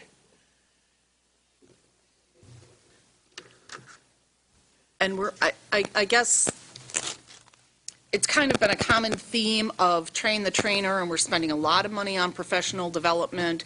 And how do we ensure that the word that all of the information and experience that is provided in this training get disseminated throughout the entire district? And what you're saying is that we are agreeing up front that it's going to stay with the people who are participating in the training, and that's it. And the people that should go to this training are the people that are co-teaching. That's the targeted audience, are teachers at the secondary level that are co-teaching, and we reach out to the special ed administrators in the buildings and the principals to identify their co-teaching teams. In addition, I did find out that for the 6 days of training that we have indicated for the summer, there are 98 teachers currently signed up to attend. And when I take that and divide it by the amount of the contract, it comes to about $210 per teacher. To send teachers outside of the district to professional development, it's an average of about $500 every time we do that, because it's mileage, it's meals, it's their registration fees, and then oftentimes it's their motels to stay overnight. So there's no limitation as to the number of attendees? There is, I believe that it depends on the workshop, because some of these are for co-teaching 1, which would be brand-new co-teaching pairs that have never co-taught together before. Then there are 2 sessions co-teaching 2, which are for repeating advanced co-teachers. There are also 2 workshops for all general ed teachers, elementary and secondary, and it's called Universal Design, which is taking a lesson in your class and then differentiating it to your gifted children and to children who are struggling in your classroom, and that's the Universal Design. There's 2 days of that. I forgot what your question was. Well, I guess, so as you break it down into the 3 different training sessions, what's the maximum number per session? And if 98 are signed up, how many actual co-teaching teachers do we have? I mean, does that represent 90% of our population? No, I would say no. I don't have the number of co-teaching pairs that we have in each of our high schools and middle schools. I know that each of the sessions are limited to 40 to 50 per session. I also can tell you, Mrs. Powers, that there are 2 of the sessions that have very low attendance. And unless we get additional people signing up for those days, that we would cancel those 2 days. One has 8 people signed up currently, and the other one has 3. The other 4 days, yes, we have 19, 28, 15, and 22. So we certainly have, and once again, they're in July and August. We tried to do it not during summer school, because many of our co-teaching pairs are teaching summer school. And we will reach out again right before the workshop, asking the principals and the special ed administrators to personally invite anyone who they think should attend. And specifically looking at the Universal Design, I'm sure it's not news to you that I am about meeting kids where they're at, and this type of curriculum is exactly that. It's helping the teacher meet the child where they're at in order to meet the objectives of the class. And so the fact that we would not be able to expand that and exploit it, for lack of a better word, throughout our district is concerning to me. That Universal Design is, I think, very important for our teachers, and I think it's important to be able to get it out to everyone and anyone that wants it. So I'm just concerned about the fact that we are limiting the use of the materials just to the attendees. Ms. Jackson, did you have a question? Excuse me, I did. So under the background analysis, it talks about the current achievement data indicates the need for additional intervention to assist students in improving academic achievement. What achievement data? What did you use? Was it standardized test or? It's our DEA testing and ISAT testing. And I'm not sure if this question is for you or for legal, but Appendix D of this contract, all the expenses are at 3 days, except when it gets to the meals, they're at 6 days. So why is that? It's 6 days of training, so I'm, Okay, but we're paying mileage for 3 days, it looks like, $120 round trip, totaling $360. We're doing lodging for 3 nights, $200 a night, that's $600. Meals are at 6 days, $46 a day for $276, and then we're doing tolls round trip for 3 days, totaling $90. that's because we grouped him into 2-day sessions, so there's 2 days that he comes and does training back to back, and then he goes home, then he comes back and does 2 additional days, so that's why we only have mileage for 3 days, because he's only coming 3 times to the district, for a total, though, of 6 days. I mean, if he came on 6 days, we would have 6 days worth of traveling. Hope I'm explaining that. Are there any other questions? Dr. Arner?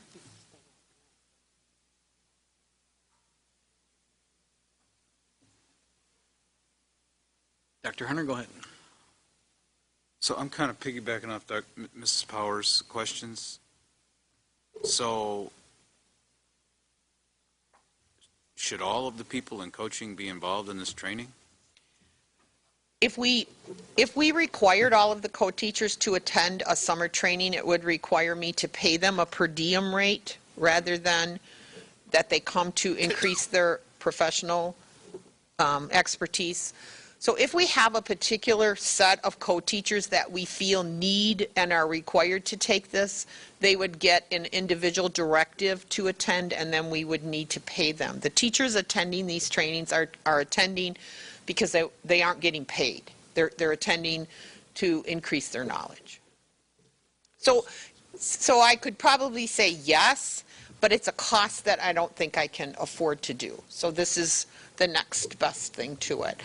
You know, as far as your request on whether we would do a trainer of trainers, Mrs. Powers, I haven't asked Dr. Schwartz if he would be willing to create a training and do a trainer of trainers within our district. I can do that because we have a good relationship with him, So which would then allow us to expand our trainings. Have we had this sort of training before? We have had the co-teaching training before. We always are getting new teachers that we need to continue to do the co-teaching. That's why we have co-teaching 1 and co-teaching 2. So Dr. Schwartz has been in our district to do the co-teaching training in the past.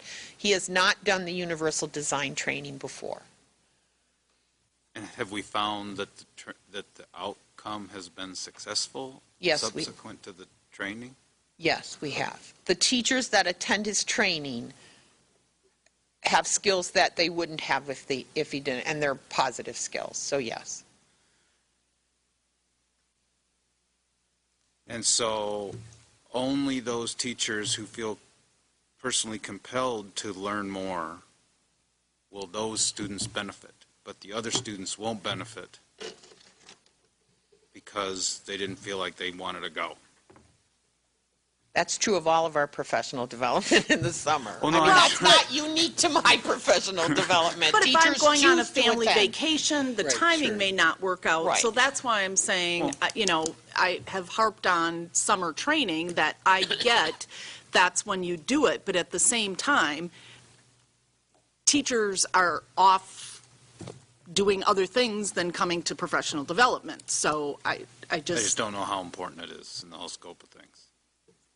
We do co-teaching training through the year. It's done by our staff, my staff. But that's not this, because we don't get to use It this. isn't a national speaker. That's who Dr. Schwartz is. He writes books on co-teaching. It's a different kind. I think both of them are well received. There's always in any group of professional development someone that could have benefited that chose not to attend.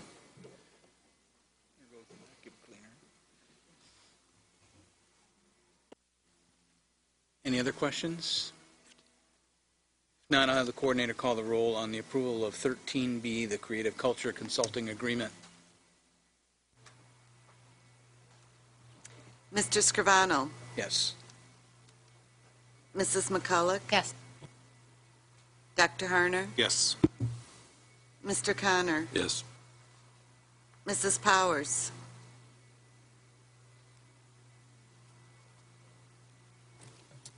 Yes. Ms. Jackson? No. Mr. Rollins? Yes. The motion passes with 6 yeses and 1 no. Thank you. We are now on to new and other business, and our first item tonight is the IMRF Military Service Credit Resolution. Mr. Lewis. Yes, this is simply a resolution. It's pretty standard where we pay homage to our veterans and allow them to purchase up to 5 years, 4 years? 4 years into IMRF based on their military service. It's at no cost to the district. The employee would be responsible for purchasing the years. Any questions or discussion on this? Mr. Rollins. I just wanted to make sure I understood how this works. So in order to get that 4 years of credit, it's not that they automatically get credit for that. They actually have to purchase 4 years of credit? That is correct. Because I didn't really get that out of the resolution. Is that, Mrs. Hoadley, is that clear that that's what the result is going to be? That is, and that's the standard way that it's done. So the district isn't responsible for purchasing the years of service. Where there might be a cost implication, though, is the years of service. Once they've been purchased, it adds on to an employee's years or onto their eligibility, which is also standard because right now you can purchase years back either through the state or there's a number of mechanisms that are available. I'm not sure why the district in the past hasn't adopted this resolution. It really is standard with all of the other municipalities that have IMRF plans. But the form that is provided within the resolution is what the state requires. So we did work with IMRF to get the appropriate resolution. So just so I understand, and I don't know what the actual numbers are, but say it's 30 years, you have to have 30 years before you retire. So if somebody has 26 years of actual service, they've got 4 years of military service, they would have to, based on some actuarial calculation, actually have to pay to IMRF the amount that would have been contributed to IMRF if they had been employed here, both the employer and the employee portion? No, once you purchase it back no, not the employer portion. And I'm not sure if they purchase it through the military, for example, with the state. If you buy back from the state time that an employee might have had with the state, you pay it back to the state. So it's not through IMRF, but there's a recognition of the years of service by IMRF. So, I mean, normally, as I understand it, most of the way public pensions work is the employer makes a contribution, the employee makes a contribution. So for those 4 years, they're paying in what the employee would have contributed, but then there's no contribution based for the employer for those 4 years? That's correct. It's because the years of service under the military time have already been recognized, so that's why. How does that work actuarially?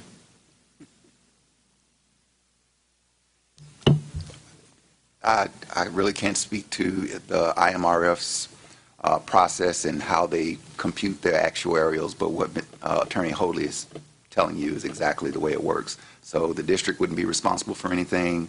The employee buys their maximum 4 years out of their own pocket, and the state recognizes it. I understand that. I also understand that every article I read says that Illinois has the worst funded public pensions in the United States.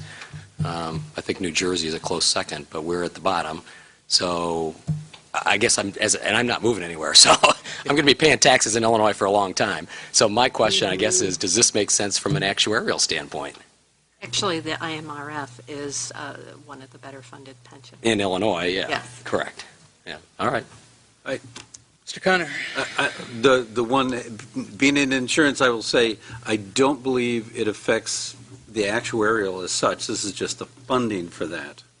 Because they would still do it on a 30-year and whatever your odds are across the 30 years and set at 26.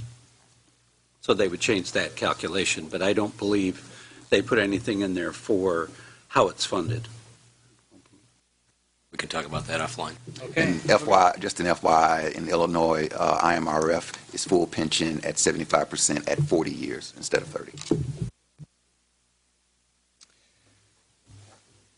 This resolution will come up for a vote on our board meeting on August 12th then. Our next new business, other business item is the board policy 7.180, students preventing bullying, intimidation, and harassment. Ms. Hoadley. All right, Governor Quinn has updated the statute regarding bullying, and so the press has put forth some recommended changes, which we've incorporated in there. Most of the changes have already been in our administrative regulations, so this really just puts it right into the policy and identifies other policies that are applicable to, such as the uniform grievance process. So it spells out some other mechanisms and reporting obligations on the part of the victim, as well as follow-through on the part of administration. Mr. Connor? So I noticed in this that all the language related to electronic networks was taken out. Is that because of the statute or because we took them out? In the red line version, all the references to electronic networks have been taken out that I can see.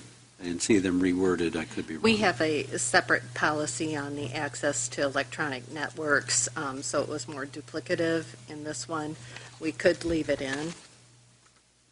Is there anything according to statute or any, I guess the one thing I'm thinking is that this is really centered around bullying itself, not around electronic networks. And since that can be a means of doing it, either we have language around bullying in the general electronic networks, which we do have.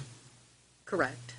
Okay, so Yeah, that is actually. inappropriate use of electronic networks. So in the electronic networks part, we've already got this covered was the point. Correct. Okay, then we can take it out, okay. Ms. Powers? Two questions. One is, in our code of conduct, we talk about bullying being a repetitive action. Does that need to be in here for us to be consistent?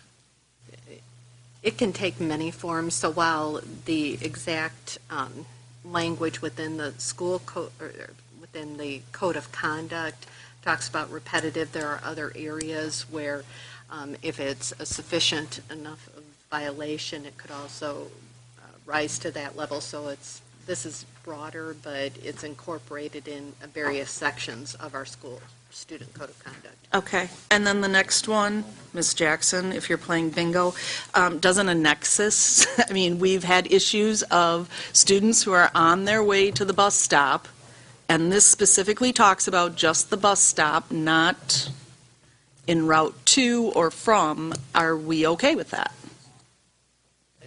This policy reflects what the statute absolutely requires. The student code of conduct is broader, and that is permissible as well. Any other questions? This will again come to our board for approval on the August 12th date of our meeting. And our next item is recruitment agreement for our Chief Human Resource Officer. Ms. Burke, you're going to be presenting this tonight?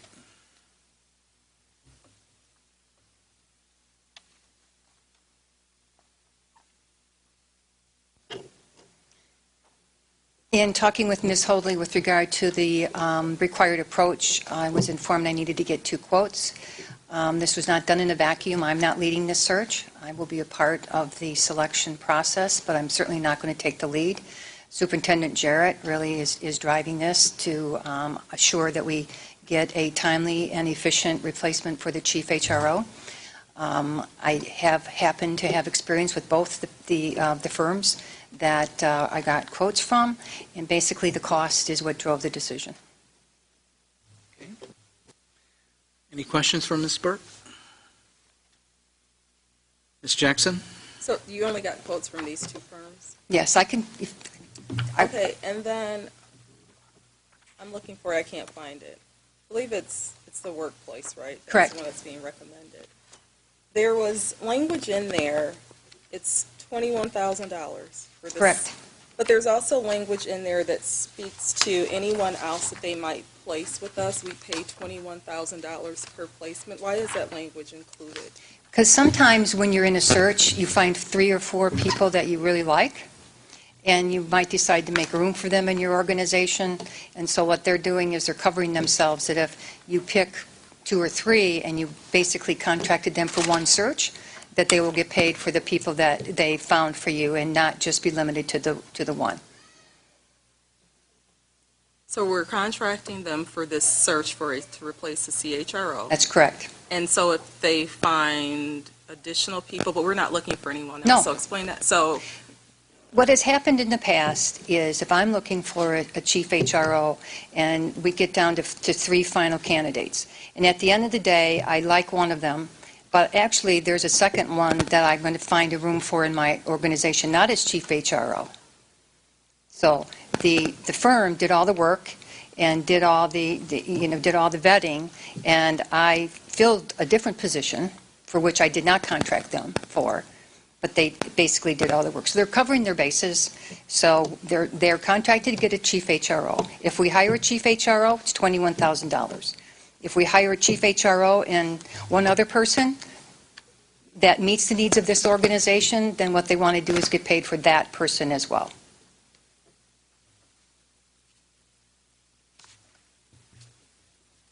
I guess this is for legal. So how does that work? So that's the administration, if that happens, do they have to bring it back to us for approval? Or by approving this, we're saying, no, go ahead. If you find 5 people, workplace, if that happens, at $21,000 per head? We have proposed some clarifying language on that, and because of the expediency of it, we haven't gotten that incorporated yet into this. So when the final language comes the next time, it will be clarified. But yes, as part of the CHRO search, if they refer a candidate for the CHRO position. But the way the language is written, it's broader than that, so it does have to be clarified. Any other questions? This will also come up for a vote then on our August 12th board meeting. Mrs. McCulloch, we're back to you. Okay. Well, you've met my committee, and I think they've been very patient waiting for their turn, and so I'm going to immediately turn the floor over to Jason, who will start us through the recommendation. Good evening again. By way of this slide, we're capturing the process through the milestone activities that occurred over the last 9 months, beginning with foundational conversations that began last fall, as well as the evaluation of the footprint, educational adequacy, efficiency, those sorts of things. I apologize, it appears that the formatting on this laptop is cutting off some of the information. Leading into the guiding principles which the board reviewed and approved in April, moving into community engagement and then a refinement process, all of which be covered in more detail as we progress through the presentation tonight.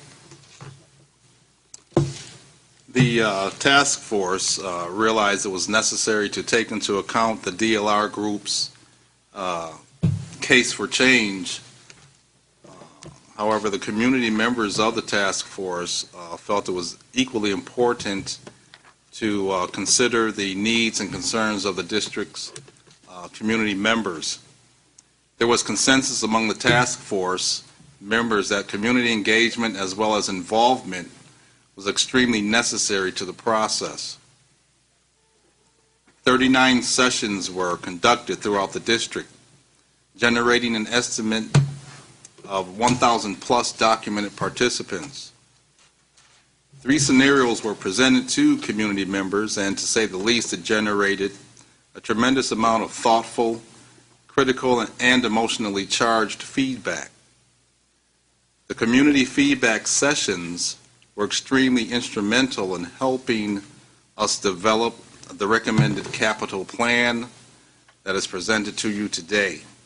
Overall, we discovered that the concentration of questions and concerns from community members involved issues surrounding the impact on neighborhoods. Would the quality of their physical neighborhoods be enhanced, or will they deteriorate? Issues of social capital. Would relationships and community cohesiveness remain intact? And what impact would the proposed change have on their local economy? Would it potentially bring growth or blight? These concerns, as well as others, were carefully taken into consideration as we went through the process of shaping the present recommended capital plan. In the final analysis, we referred to our guiding principles with the goal of improved learning and the provision of equitable, quality educational opportunities for all students across the district. As we move further into this presentation, my fellow community leaders on the task force will expound on the community's involvement in the process, along with how we arrived at the current recommended plan. One of the things that we started with initially, besides doing the collabs and those things that Jason just spoke of, was trying to apply a process that was objective as possible versus subjective. And there was primarily three areas that we approached. One was the conditional, or the physical condition of the bricks and mortar, using a lot of that information that the district had already composed and compiled leading up to the previous referendum. The other areas were the performance, where we really looked at the energy utilization as well as the environmental conditions. We then looked at the educational adequacy in terms of what would a model facility look like in terms of the footprint, as well as the ideal capacity to support that footprint. So we did a lot of talking, and we'll leave it up to Todd here to talk a little more about the capacity, using Marsh as just one of those examples. We have all of this information for all the buildings throughout the district. Todd? These pie charts that we have, we pulled out Marsh. What we did is we looked at the individual students that are in our buildings and exactly what program they are in and where do they live. So what this pie chart represents is based on the general capacity or the gross capacity through the Illinois State Board of Education for that individual building of Marsh. It shows that right now we have 12% of the kids, which is the blue piece of that pie, actually live in the zone of Marsh. So that means 12% of the students that go to Marsh right now live in that zone. 12% of those students are early childhood. Right now we just place early childhood where we have room in our buildings. The dark green, the 28%, shows the potential gross capacity of available seats in that building. And then the 33% with the purple, that shows the bilingual program in there. So if you can see out there at Marsh, only 20% of the kids live in that building. So you can see all the pie charts for each of the individual buildings. We used the data, we took a snapshot in time right at February, and this is the data, and it shows every single building, how many students that attend the building, live in the zone, are there for a different program, and then the gross seats available in those buildings. Now, as we come in here, we're using Marsh as an example. These are some data dashboards that DLR provided for us. A little overview of some of this dashboard is up on the top left. It shows that pie chart, so you can see a little bit more of that. It also shows the proximity, where that building is and where those students are going to that building. Basically, if you can see that, like we call it like a star chart. It shows that the individuals, the buildings there, where they live right now that are going to that building. We also threw in there, we'll tell you what the enrollment is, so all those numbers that we use to create those pie charts, all that building data is right there. It shows the year the building was built, it shows the enrollment, a snapshot in time, and it says the capacity of it, along with the square footage of the building, potentially how many strands we have at that building right now. A strand is going to be a section, how many kindergartens, how many first, how many second, how many third, etc. And it shows a little bit of the building, that if it's air conditioned or not, and some of the mechanical systems. As you move into some of the other stuff in this is the district summary.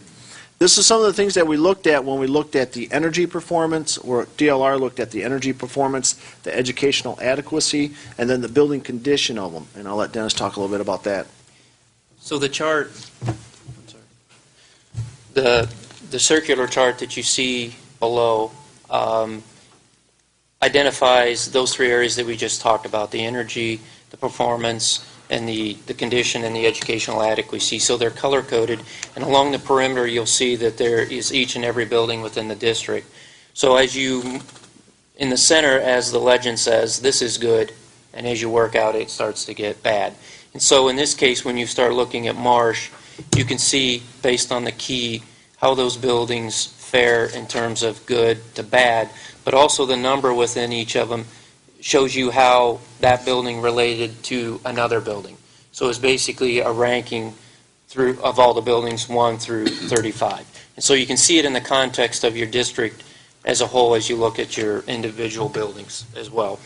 The other elements is that we'll share is this is basically the condition assessment, again using the same radial map or the spider chart that shows how each of those elements ranked or performed. The other things, looking at the EUI number. The EUI number is something that a lot of different systems use to measure energy usage. And so you can start to see where the Rockford performance is in terms of the blue versus the independent building, which would be Marsh. And based on standards, this is our target. So you can see Rockford as a whole is a little over, and Marsh specifically is over. Now, I will caution you as you start to read through all of the dashboards, this scale changes depending on the severity of the building. So some buildings go clear off the chart. So obviously the chart gets smaller, but the scales are all the same. So don't be confused there. The other thing we look at is the thermal comfort. And based on the winter conditions, so we put data loggers in the rooms and all the buildings.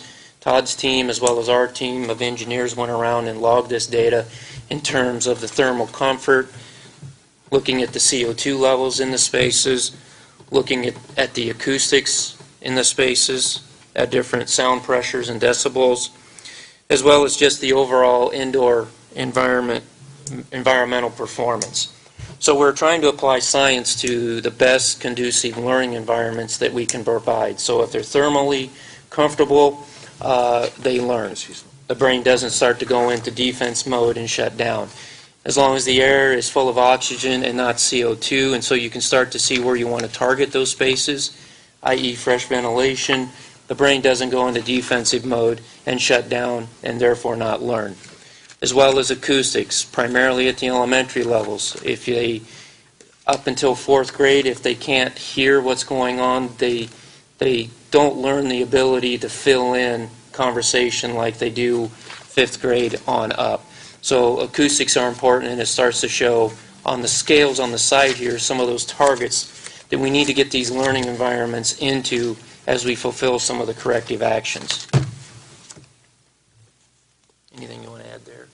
This map right here shows, we took all the building conditions and we put it on a larger map with the scale, like we were consistent with Marsh. So of all our buildings that we ranked on the building condition and DLR ranked, it shows that basically Marsh ranked the 14.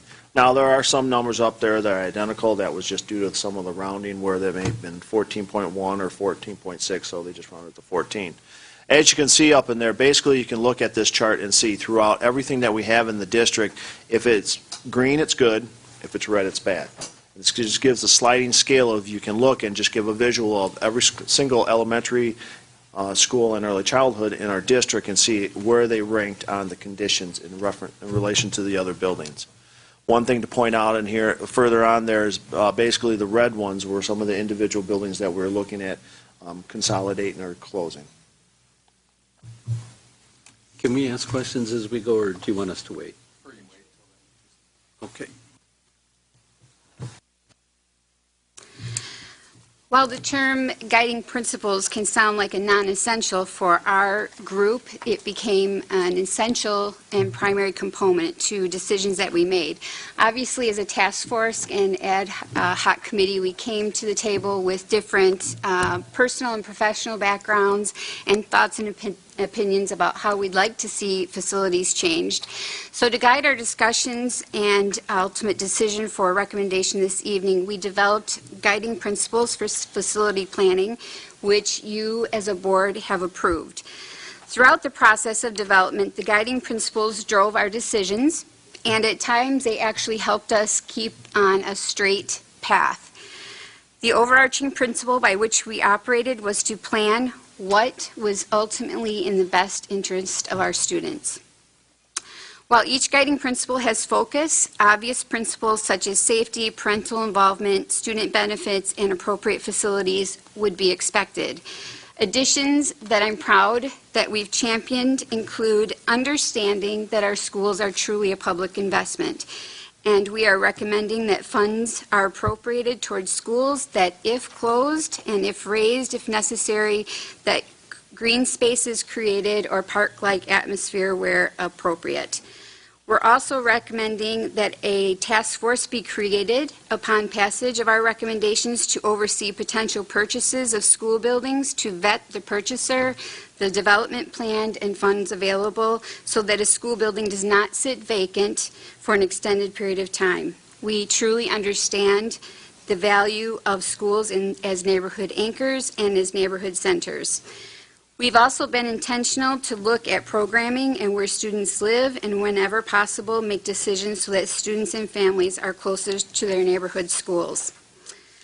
Part of our recommendation will be to support a new capital replacement plan as well as detailed ongoing maintenance plan, as was discussed many times both amongst our committees as well as from the community.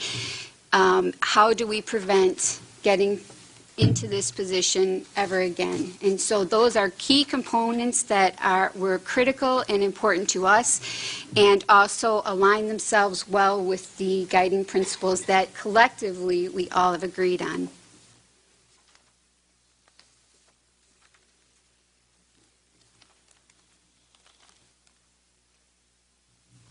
As indicated, community input and community feedback was essential for the task force work. They felt that as they made decisions, hearing from the community was important as they came up with a final recommendation. Hopefully you've seen, these were the booklets that we used, the community session booklets. This was the feedback form that was used to solicit feedback. And when we received this feedback, these 39 community meetings were facilitated by members of the task force and district administration. We committed to, as we received that feedback, a 48-hour turnaround time to post the feedback on the website so that the community could also see exactly what was being said. And the task force took careful consideration in what was received via the community feedback, and they incorporated all of that into their final recommendation to the board.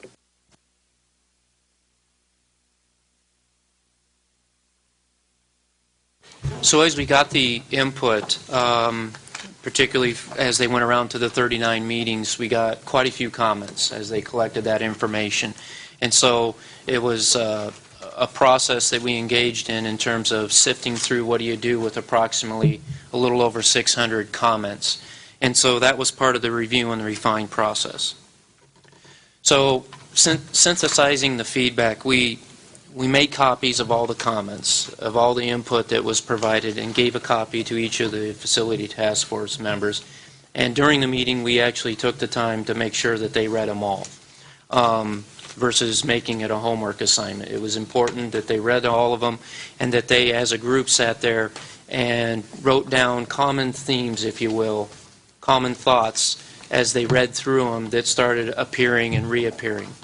And once we got their common individual thoughts, we then asked them to take all their Post-it notes and put them on the wall and scattered them, and they collectively combined those similar Post-it notes into common themes.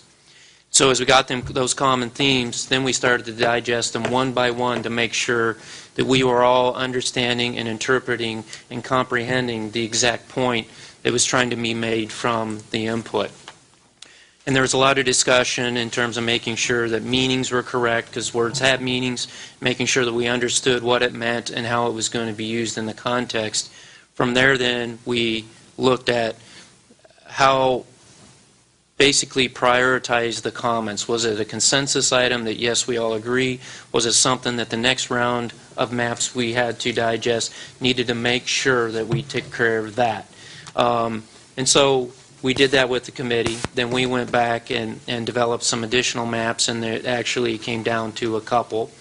We then came back with the facilities committee and spent another meeting, 3 or 4 hours, and they digest those two maps to make sure it was meeting the guiding principles that Tanya talked about, to make sure it was addressing the comments, a little over 600 comments that we heard, and make sure that we were doing what was best for students of Rockford.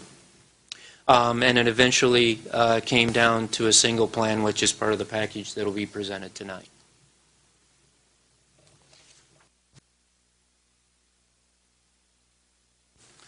What a good-looking guy.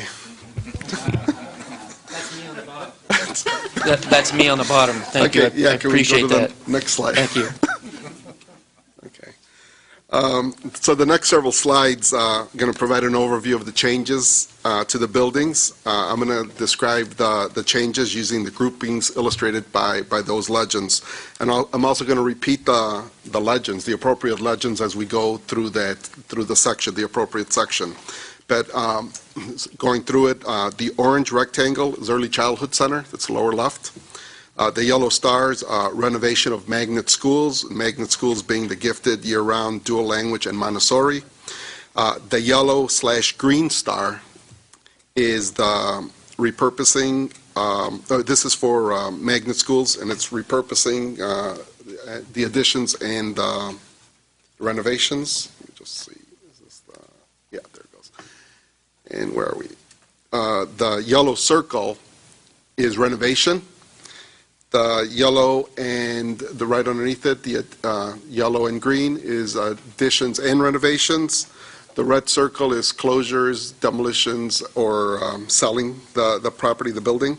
And then this one over here, the green dashed line, is the new elementary zone. And when we get to that, a site has not been selected. We just put the boundaries of where the zone is going to be, or where we believe it's going to be, projected to be, and we'll talk about it when we get to that point. Then these numbers, Todd had mentioned, a little bit about the strains. Those are, the strains represent the number of classrooms per grade level, how many first grades, how many second grades, etc. The one strand is less than 172 students, two strand is 344, or less than 344, three strand is less than 516, and four strand is less than 688. And just to give you an example of what that is from a school standpoint, Kishwaukee is a two-strand building with 274 students. Brookview is a three-strand building with 521 students, and Riverdale is a four-strand building with 608 students. And again, I'm going to repeat the legends as we go through. Okay, so this is the early childhood centers. All of these maps are going to be layered on top of one another. So we're going to start with the early childhood and work our way up and keep on adding the rest of the changes. So this is the orange and the orange rectangle. And from the top down, right here, okay, that's Summerdale. Then there's Fairview, Bayer, and Nashholt. And some of the changes, those are going to be the 4 early childhood centers. And I'm going to give an example as I go through. I'm going to give an example of some of the renovations, some of the changes or additions that are happening. But there's quite a number of them. They are in the construction plan description for the building that was given in the package. But for this first one, as an example, I will rattle off for Summerdale. It's going to be a secured entrance, new windows and blinds, electrical upgrades, abatement, mechanical upgrades, painting, flooring. And for the rest of them, like I said, I'm just going to give an example of a couple just because it's pretty extensive, the list. So Fairview is mechanical upgrades and painting. Bayer, it's going to be repurposed to the Early Childhood Center. It's going to have flooring and paving as well as other things. Nashhold is also going to be repurposed, and it'll have abatement and electrical upgrades. The recommendation to establish early childhood centers instead of having scattered early childhood classes across 9 schools was what we're recommending. The current location of the schools with early childhood, at least portions of early childhood, are Summerdale, Fairview, Bayer, Marsh, Riverdale, Rolling Green, Westview, White Swan, and Dennis. So we're going from 9 that are scattered to 4. With a note that I have to address is the Haskell year-round and the Montessori programs are going to retain their early childhood classes since those are part of their respective programs. All right, so this one, once again, the early childhood centers are still on here, but I'm not going to be talking about those. I'm going to go to magnet schools. And the magnet schools are the Yellow Star, which is renovation, and the Yellow and Green Star, which is a renovation and additions. Barber, let's start from the bottom. So Barber, Barber is a dual language, and that is a Yellow Star, and that is going to have, it's going to be a renovation only, painting, flooring, and other things. Haskell, further up, the other, this is right there, Haskell. That's also a Yellow Star. It's also just a renovation, new windows, abatement, and other things. Now the Yellow Star up here, Yellow Star and yellow and green, as well as this yellow and green for Marsh, those need a little more explaining. That's for the Montessori and gifted. Okay, so we're recommending, in order to expand the successful programs, that this is what occurs. Montessori is currently, okay, so Montessori is up here. Where it is? Montessori is up here. Montessori is currently in the Thurgood Marshall building, grades 4 to 7. And the Haight building, I think that's how you pronounce it, H-A-I-G-H-T, the Haight building is pre-K to 3. Okay? So they're in that campus here. And what the recommendation is repurpose Marsh, which is over here, and to house all of the Montessori from the Haight and the Marshall builders, the good Marshall, move them over here, with new construction renovations such as a cafeteria addition, electrical upgrades, etc. What that does is that frees up the Haight building. The gifted program, which is currently in Washington, which is in Washington for grades 1 through 5, and also in Thurgood Marshall, 6 through 8, bringing from Washington up into this campus. And so you have the gifted that's going to be in these two. Right over here, the Haight building as well as the Thurgood Marshall building.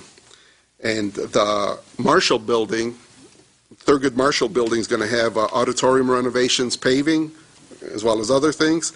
And the Haight building, which is right next to it, is going to have a gymnasium addition and flooring. All right, so once again, it's early childhood. We talked about magnet schools. We talked about now the renovations being the yellow circles. And the renovations, there's 8 buildings. And from the top down for the 8 buildings, start from up here, Conklin is going to have electrical upgrades, flooring. The cafeteria addition, as well as a few other things, are already complete. There's another list that's in the package on the work that has been completed. The next one down is Spring Creek, which is over here somewhere. Yeah, Spring Creek, and that one has will have new windows, abatement, and the cafeteria addition is complete on that one as well. Then Ellis, over here, is painting and flooring. Johnson, over here, has mechanical upgrades, paving, and that one has a new cafeteria addition that is complete. Washington, down here, is the auditorium renovation and library renovation it's supposed to get, as well as other things. Lathrop, further down, is new windows, electrical upgrades. That one also has a cafeteria addition that is complete.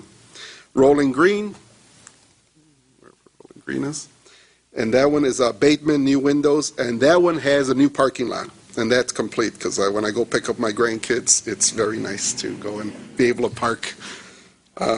And then Froberg's down there. Froberg, painting and flooring, the computer and STEM, science, technology, engineering, math, the STEM lab addition is complete on that. So that's the yellow circle ones, that's the renovations. Then this slide is the yellow/green circles, and which is the additions and renovations. And there's 11 buildings that are impacted. Westview, cafeteria and classroom additions, electrical upgrades. Carlson, cafeteria addition and painting. Welsh, cafeteria and classroom additions and abatement. Brookview, gymnasium addition, new windows. Bloom, cafeteria addition and flooring. McIntosh, cafeteria addition, mechanical upgrades. Lewis Lemon, cafeteria addition and painting. Gregory, cafeteria and classroom additions and paving. Whitehead, cafeteria and classroom additions, electrical upgrades. Swan Hillman, cafeteria and classroom additions and flooring. Riverdale, cafeteria and classroom additions and paving. There's more to it. Those were, like I said, I gave an example of just 2 of the improvements that are going to occur on those. There's only 5 elementary schools that will not have additions, and that's Barber, Ellis, Haskell, Rolling Green, and Washington. They're going to have improvements, just not additions. Okay, and then the closed and the red dot, the closed and demolition, or the cell and the new buildings.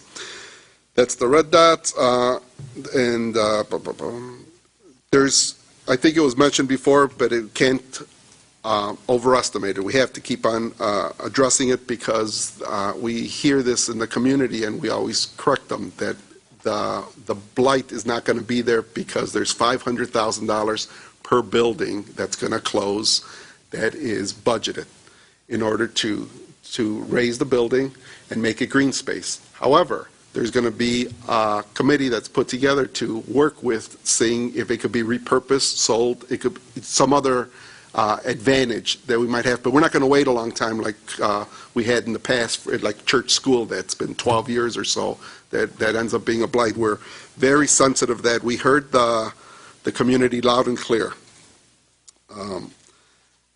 The recommendation by the task force is to close the 8 buildings and build 2 new ones. The buildings recommended to close are Walker, Dennis, King, Kishwaukee, Nelson, Thompson, White Swan, and Cherry Valley. And just to point out that there was no one parameter that drove the recommendation. It wasn't, where people came up, community input was clearly a factor, but it wasn't that we had community members saying, you need to do this, and there was a lot of discussion on that. That alone didn't sway us, for lack of a better word. It was the rationale that was behind it. So there was no one parameter that drove it. What drove it was the building condition, its size, location of nearby schools, community input, and other factors. They were all considered. The survey feedback suggested that the majority of the people providing surveys, feedback on the surveys, supported the new schools. A few comments that I want to point out regarding some of the buildings is Dennis, because people have pointed out that Dennis, and ShareFest had just gone in to do some work at Dennis. Well, after talking, I don't know if you want to mention that since you're in ShareFest.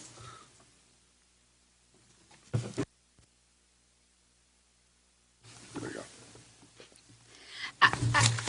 That was a comment that was brought up over and over with regard to Dennis and Walker, and clearly, I really do want this to be understood that we knew going forward, and when it was proposed to us as ShareFest to renovate the school, that there was an intended purpose and that the need was great for now. We knew going in that these were schools that may at some time in the near future be closed or repurposed. So we were not blindsided by this at all.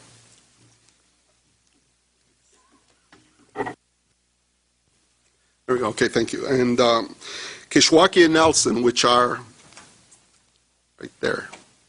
Kishwaukee and Nelson, they're going to close, and a new four-strain school will be built in this zone. And that's shown by the green lines.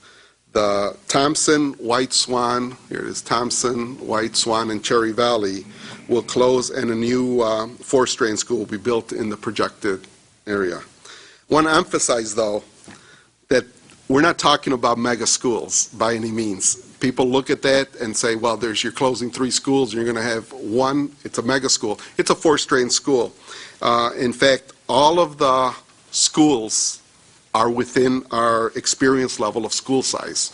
In fact, as later on we're going to discuss the actual sizes of school, what's actually changing, and it's within our experience. I mean, we have 4-strain schools now. We have 3 strains. We have 2 strains.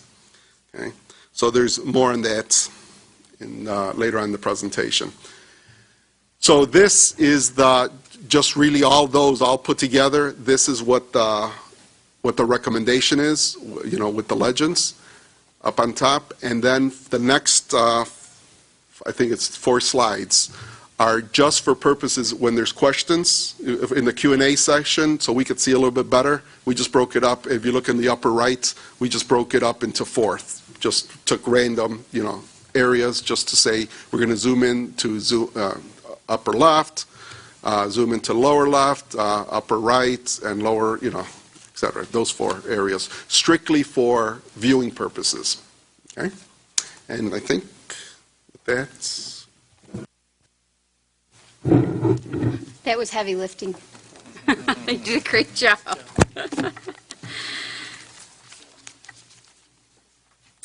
One of the concerns that came to our attention was just a misnomer on what, is this going to be a mega school? And so we had quite a bit of discussion about what a larger school means and the impact of smaller schools that are currently in our district. And with a smaller school, what you can see is that there are fewer full-time teachers, with fewer days of art, music, and other special classes, and fewer support staff. That occurs with any business. If you are smaller, you don't have the resources to support full-time staff. So I'm excited about one of the advantages, a large advantage that having larger schools will help with, and that is that we will have more full-time teachers, more days of art, music, and other special classes. While we haven't taken a deep dive into what that looks like, we do know that if students currently have music or special classes 1 day a week, that they may be on a rotating basis where for a third of the year or some significant portion of the year, they may have specials 2 times a week instead of just 1 time a week. Currently, we have certified nurses that are full-time, but they cover 2 buildings.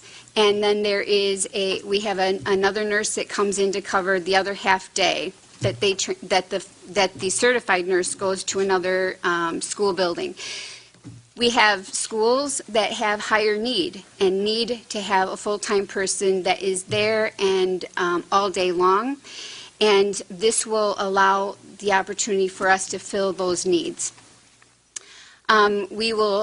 With larger schools, there are also more resources, and we will have additional full-time staff as it is listed on the chart above. Included in the board packet is a summary regarding some research synopsis that were provided to us that in effect, concern about large schools, it really isn't warranted. That the data shows that students perform best in schools that range in size from 500 to 700 students. And the net conclusion was that results showed that districts with more schools had higher cost per pupil and that a school's enrollment had no significant effect on student achievement. And at the end of the day, that was what was important to us. You have that included in your packet for review.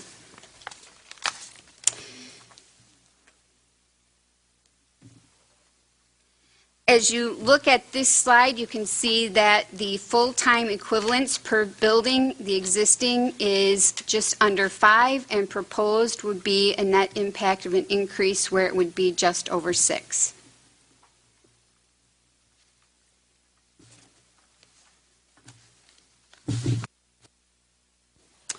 Okay, I'm back.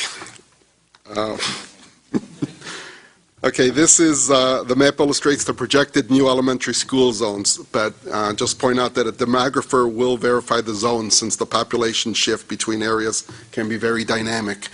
But one thing that I neglected to mention in the previous slide, and I'll mention it on this one, is that special ed is still in the schools where it's needed, and the bilingual is going to be brought closer to where students live.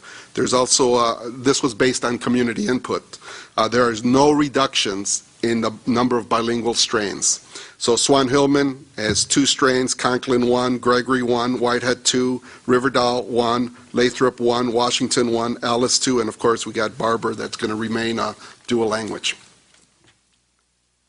All right, so the number of students per school, there's, first of all, we're going from 35 existing buildings to 29 that are proposed. The existing range of students in the 35 buildings ranges from 191 to 720. I think the 191 is Cherry Valley and the 720 is Rolling Green. Remember, Rolling Green right now has early childhood. And the proposed is to stay within our experience base to 377 to 667. We're not, I have to emphasize this, we do not have larger classrooms. I know we hear this in public participation in the task force. Again, we heard it today. They're not larger classrooms. It's a contractual requirement for one thing. So if there was going to be larger classrooms, it would have to go through the board to get approved. It has to get negotiated. We're talking about schools that are within our experience base. And as Tana pointed out, about the study that the best schools, this was a longitudinal study that the best schools were in the ranges of 500 to 700. That falls within what we're recommending, and that's based on a study of 800 schools. Okay, so for this, we're going from an existing 412 students per building to 507. So even though we have a wide range right now currently exists, we're narrowing that range. We're actually shifting the midpoint, the average of students per school, per building, from 412 to 507. And that, once again, falls right into where the best performing school size is, from 500 and 700. And then this is just a summary. This is the last slide that I have for myself. And this is just a summary of what we currently have. How many? 4 strains, 3 buildings, 3 strains, 16 buildings, 2 strains, 9 buildings, paired. And the paired are the Cherry Valley and White Swan, and then Kishwaukee, and I can't remember the other paired one, and Nashville. And then early childhood is the 3 buildings. The 3 buildings that are currently early childhood are Summerdale, Fairview, and Dennis. And our proposed for early childhood is still Summerdale, Fairview, and Bayer and Ashhold. And then you can see the 3 strains remain the same, and the 4 strains increase from 3 to 8, and the 2 strains is reduced from 9 to 1. And with that, there's a lot of savings, aside from the obvious, educational benefits that's been discussed. There's a lot of operational savings as well, and Todd's going to talk about that. Based on some of the recommendations that coming forward on this, from reducing from 35 individual buildings to 29, shifting around some of the programs to the early childhood centers, moving the students closer to where they live with the bilingual programs and a few other programs, combining the gifted into 2 separate buildings into a campus, moving the Montessori. So with all these recommendations, currently we have about 201 routes that we use to service those kids. With this proposed plan, that brings us down to 176 routes. That's a reduction of 25 routes. Now, a route's not necessarily a bus. It could be that route could be, some of our bus drivers run 2 or 3 routes. So we feel very confident in here that with this recommendation that it'll be approximately 10 to 12 buses that we will no longer need. So if you look at that, we just purchased some new buses at about $80,000 a year. You take 10 of those, that's $800,000 a year that we would not have to purchase moving forward when we buy some new buses. And this will also help us on our rotation plan, as we want to rotate our buses every 10 years. As we looked at some of the other savings, now this is just a very cursory top level, that we looked at just some of the common things that we do. We know that we have gas, electric, water, sewer, custodial, fire alarms. We know we have to plow the buildings with the snow removal, the grounds maintenance, and things like that. So what we did is we looked at that of what the existing cost is for those 35 buildings, and then we also put the additions on there on the 29 buildings, moving it down to the 29 buildings, but taking those costs and say, okay, if we're going to add a 15,000 square foot addition, what's our unit cost currently? So we've added that on there, and what we've come up with is we're going to have approximately $400,000 a year in savings in those operational efficiencies.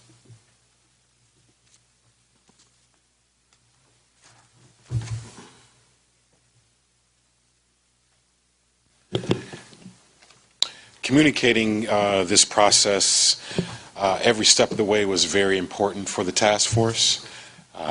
As moving forward, particularly communicating what their recommendation was moving forward.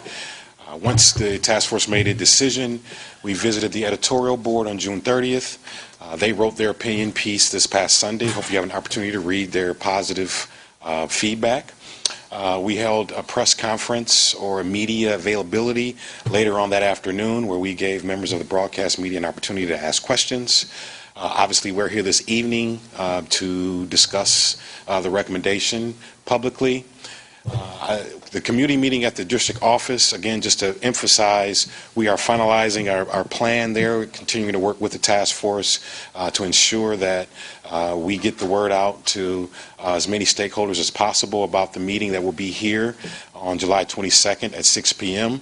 I would also encourage board members, as we finish getting that communication piece together, that if you feel that there are members or constituents that we need to reach out to, please let us know. We would love to work with you and make sure that they are aware of the meeting on the 22nd. Also, on the 22nd, the final booklet will be put together so that everyone has an opportunity to see exactly what the process was and review that. And then once the board makes a decision on August 12th, we will begin formulating a communication plan to talk about the 10 years facilities plan on August 26th. Thank you.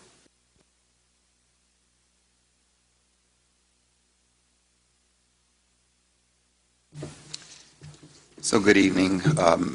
I know everyone is certainly concerned about the fiscal plan and how we plan to pay for the proposed $250 million capital plan. So I want to highlight some things in the next few slides. So you can't read the 6 sources here. I know they're very small, but the first source is general obligation bonds that stem from the bond referendum from 2012. That's $139 million. On corporate personal property replacement taxes, what we're proposing, and $3 million of this is already in the budget that the board adopted 3 weeks ago, is we're going to earmark $3 million per year for capital. That would yield us $9 million, and then out on the 4th year, we would bond against that $3 million, which would generate an additional $25 million for us. Health, life, safety, we've got capacity to issue $18 million in health, life, safety bonds.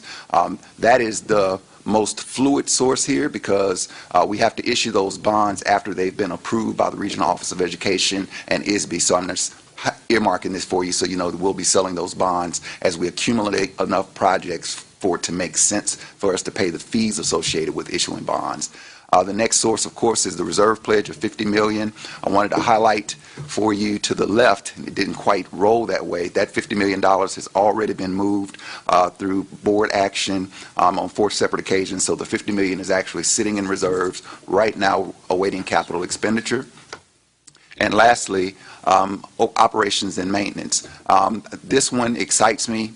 to be frank, because we know moving forward we're going to be going into some very difficult budget times. So instead of us having to pledge so much of our regular operating money to keep up with capital, we actually have the ability to reduce our operating pledge for capital to sustain our buildings.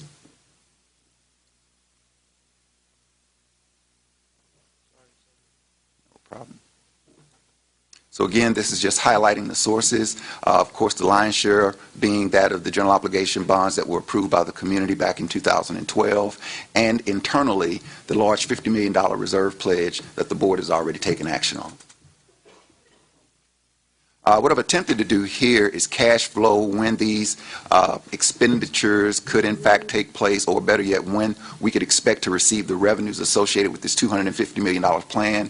And as I've already stated, the health, life, safety would be the most fluid, because we have to issue those bonds when we've, in our professional opinion, accumulated enough projects to justify the issuance of the bonds. But however, that being said, this is a very realistic capital plan, and it does offer us some flexibility. You can note at the very bottom with Fund 20, which is operations and maintenance, the $1 million pledge goes down to a $500,000 pledge, which is going to assist us greatly as we begin budget development for fiscal year 2016 and beyond.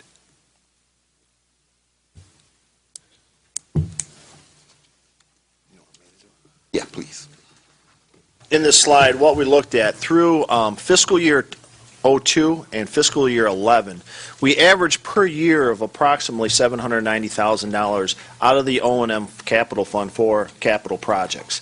Now, fiscal year 12 through fiscal year 15, we've averaged almost $3.4 million per year out of the O&M for capital.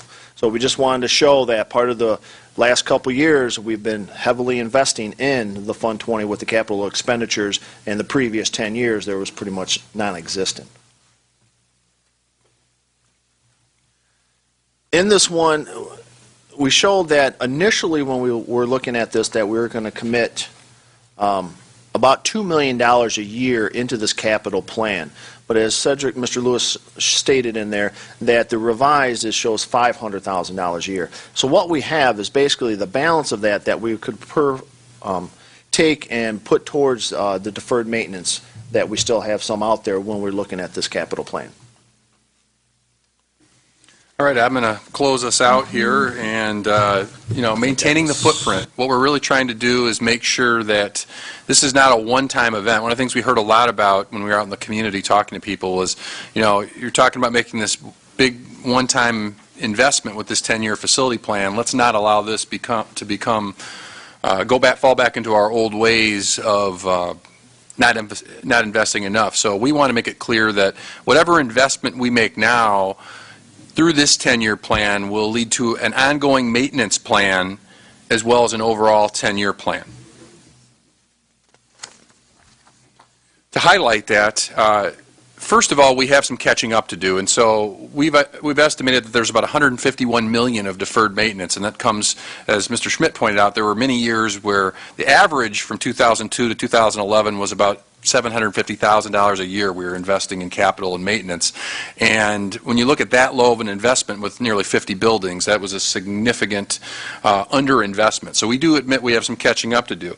What's exciting about this facilities plan is we do capture about 90% of that deferred maintenance work in the plan. You see we have $151 million approximately, and we will be investing over the course of this plan, pending board approval, of about $135 million. Now that does leave us with $16 million in additional investment, but as we've been able to shift our funding source away from Fund 20, we feel very confident that that balance can be annually budgeted towards making sure we are continuing that practice of ongoing maintenance, as well as doing the catch-up work and the investment in new schools and some of the really prominent things that we want to accomplish to benefit our students and our staff to improve our overall learning environments. Another way you have to do that is you have to have people. In addition to only investing about $750,000 a year on average over that 10-year period from 2002 to 2011, we also had significant reductions in ongoing maintenance staff. Prior to 2011, we had 27 maintenance staff FTEs dedicated, so full-time people dedicated to ongoing maintenance. We've upped that to 38. So in addition to the dollars that we will be putting toward that ongoing maintenance, we will also be able to have 11 full-time employees additional that are focused on that. We're really committed to the prospect of both ongoing maintenance as well as catching up and making some long-term investments and making this 10-year planning process a habit as a district as we move forward. I think it's a really important step. Another thing that I think is really important to emphasize is that we do not want to contribute to blight in this community.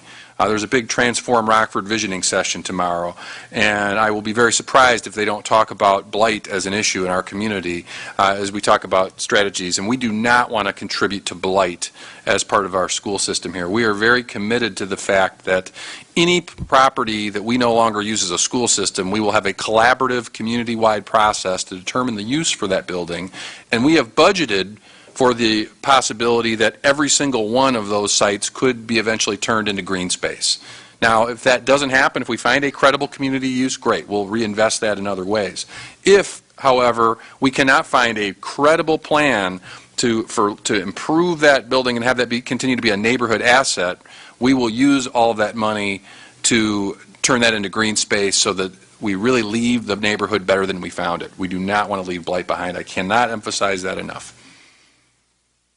So as we talk about next steps here moving forward, we really want to encourage the board to think about the big picture of where we're heading here. We have 2 opportunities scheduled for the board to weigh in today and on the 12th. That's going to be a very big decision. And the board will need to approve referendum language, which we're going to propose tonight, if we in fact want to go to the community to gain the permission to build 1 or more new schools, which this plan does in fact ask for based on that. I also want to highlight that, and Dr. Valdez mentioned this as well, while we have proposed boundaries, we are going to be very engaged with having a demographer draw the official boundaries. It will not be something we do internally. We think that's very important. I also want to highlight when we talk about zones that there will be additional work that needs to be done at the middle and high school level. Once the board settles on elementary boundaries, there will be some implications for middle and high schools down the road, and we do not want to just throw that in. We want to give that the diligence it deserves and really spend time with a community process to determine how we can best do that. We don't anticipate any school closings in that process. I want to be clear about that. What we do, we're very committed to our high school academy model. You can see that we're making investments in all of our high schools and middle schools. The board has made a priority of the middle school design process. So those, there is a great deal, more than half of the investment is going into our middle and high schools. But we do want to acknowledge that some work will need to be done based on having a good zone feeder system, that we will have to do some further analysis there, and we want to make sure we include the community and do that right. 10-year plan schedule. We really hoped to have that at registration. Because of the timeline for board approval, we are going to commit to having a detailed construction schedule. I want families, when they come back for that first day of school, to know the estimated time in which this work will happen. Now, one of the things we've publicly committed to is no work will occur in terms of moving students in the first year.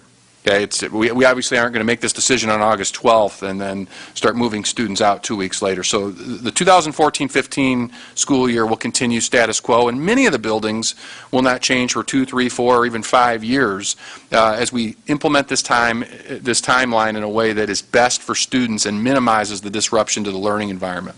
So it's very important to us to have that ongoing conversation. We also are going to propose an ongoing maintenance schedule. Again, we do not want construction to occur at the expense of ongoing maintenance. I've highlighted that. I also want to highlight the fact that we want to make sure that we make the proper investments and budget accordingly for part of 21st century classrooms, or not just the shell of the buildings, air quality and issues like that. We've also talked about the furniture that's necessary, and we do want to make sure we have resources for that. We also will, as needed, bring forward the life safety and CPPRT bonds, as was discussed by Mr. Lewis in his part of the presentation. And again, I highlighted the high school and middle school zones already. So those are some of the next steps we can expect. And one of the things that I think is really important about that August 26th deadline, where we're talking about wanting to communicate a schedule to the community, this is going to be an incredibly complex collaboration between architectural support, our construction manager, operational leadership, and also our teaching and learning team. And when we put together a schedule for the work that we're going to do and how we roll out this 10-year plan, we want to do so in a way that maximizes our return on investment. So we want to come up with the most cost-effective schedule, but we also want to minimize any negative impact on the learning environment for staff and students. And so that's going to take a really coordinated effort from all four of those groups. So I'm excited to turn that over to a group of experts to allow them to do that analysis and really put together the right order of operations to do that, to really do what's best for students, staff, and in terms of an investment for the community. So with that, I will turn it over collectively for questions. Mr. Rollins. I also want to express my gratitude to the task force. I know you spent a tremendous amount of time on this, and I think you're to be commended. I think it's been a difficult process, and anytime you involve the public, it's going to be a difficult process, but I think you end up with a better result. Now it's our turn, and I made this comment at one of the facilities committee meetings. I guess I'll say it again. We are going to think about the big picture, and so we need to make sure. I very much want to make sure we don't look at this in a vacuum, and I think it's really incumbent on us to make sure that this is something that we can accomplish within the constraints that within which we function and within which we think we're going to function in the days ahead. So I do have a lot of questions. I apologize, but I think this is important, and I think it's worth taking the time to go through it. In the original plan that was floated to the committee, there was a sort of what I found helpful chart showing spends, credits, and income. And I don't see that anywhere in these materials, and because we've changed the plan. And so has that been updated, and if so, where is that? We do have that when we give it to you. We just took it off there because with the presentation, we had some of those incorporated in there, but we can definitely do that because that is part of when we came up with a recommendation to make sure it's still balanced out, and that we didn't exceed the $250 million that we have, so we do have that. Excuse me, I'd very much like to see that because, one of the changes was that we put Westview back online. And, from the original information that we had, that looks like it's going to add $3.26 million that we originally had taken out. So, I guess I need to see where that $3.26 million that we're putting back in is coming from. I heard at one point there was just an offline discussion about whether we had really planned on a large enough addition at Marsh to accommodate the Montessori students. Did we expand the addition at Marsh? Yes, we did. Based on some of the task force made the recommendation, and we put approximately $700,000 additional in there for the Marsh renovation. So right now we have approximately $5.6 million slated for Marsh through the renovations and the additions. About $3 million of that is for the addition for the Montessori program out there. Okay, because that would be another sort of an adjustment to those numbers, and I guess I need to see where that money would come from as well. On the what we've been referring to as the Phase 2 work adjustments, which is being referred to as the deferred maintenance now. I just had some questions about how we got to that $16 million figure. Here it is right here.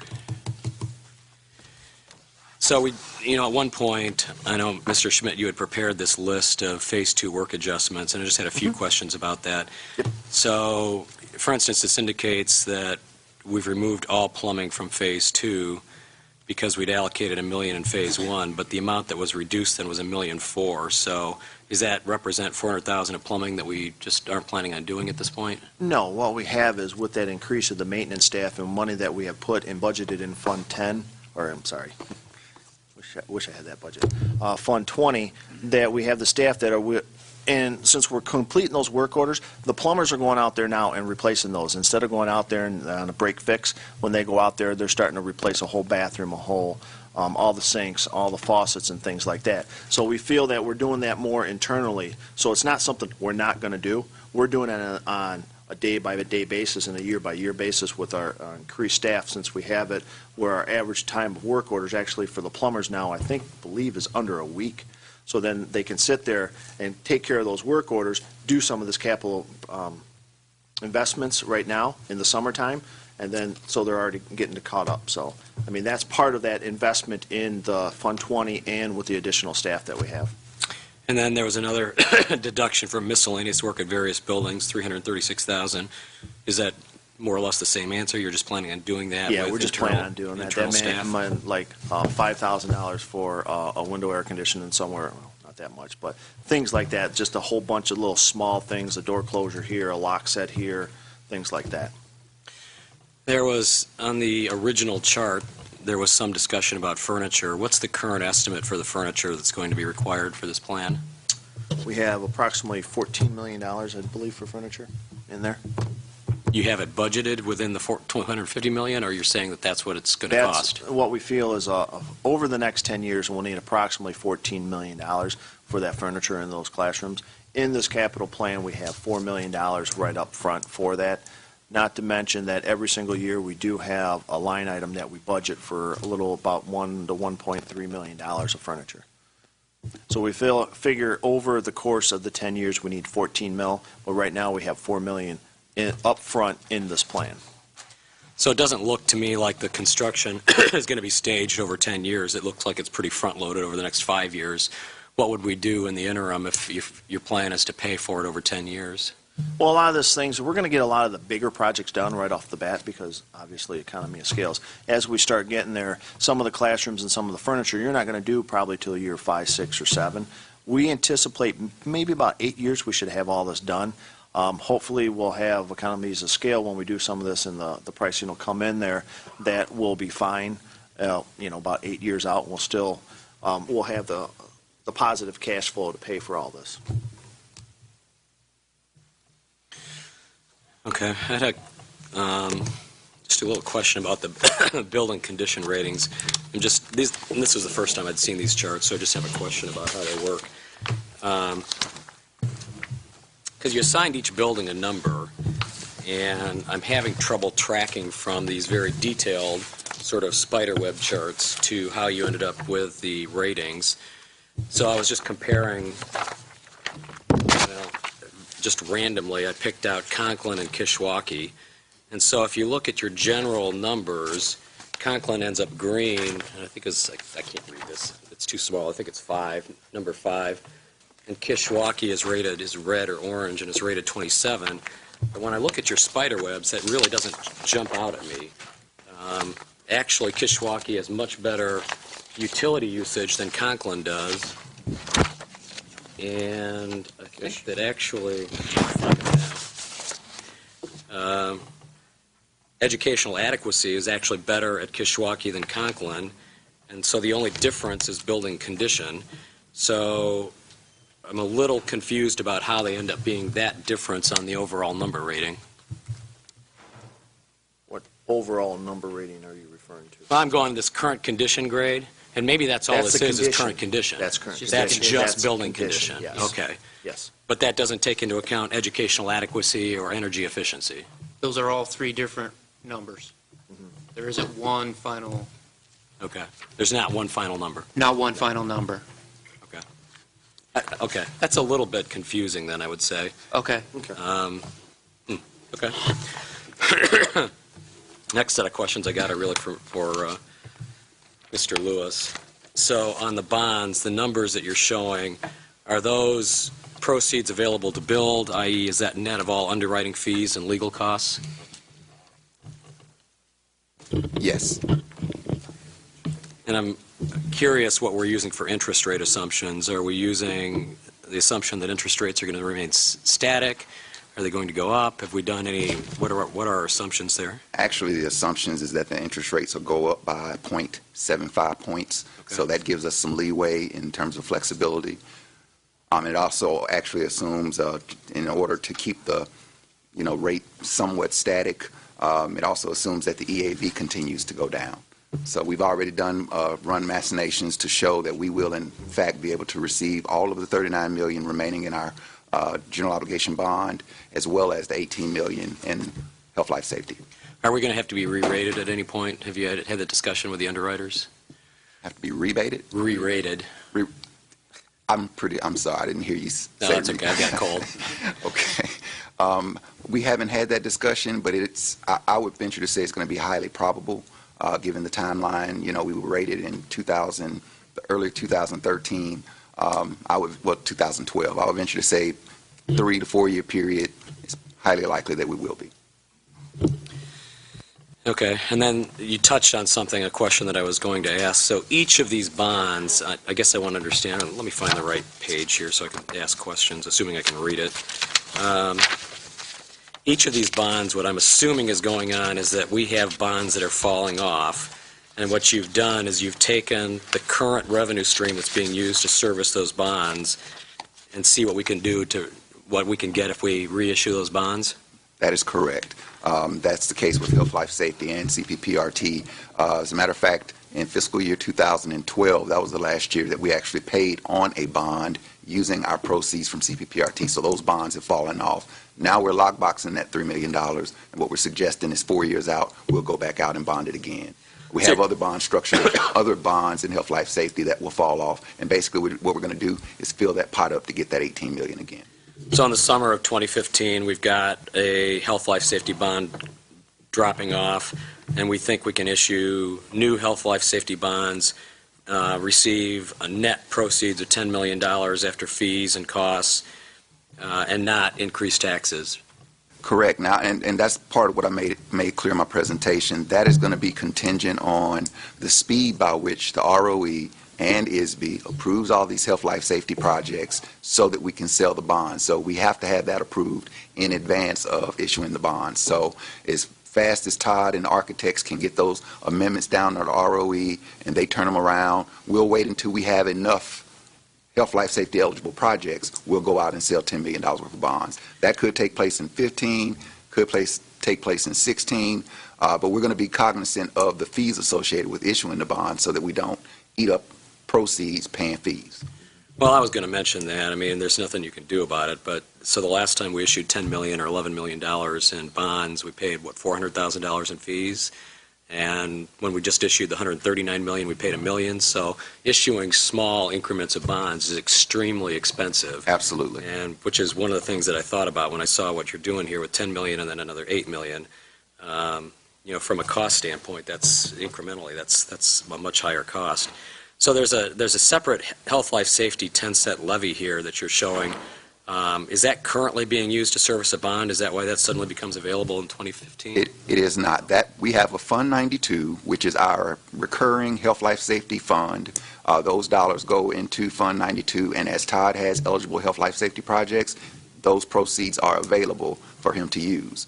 Then there's the separate, which is the $10 million health, life, safety bond issuance that we did back in 2010.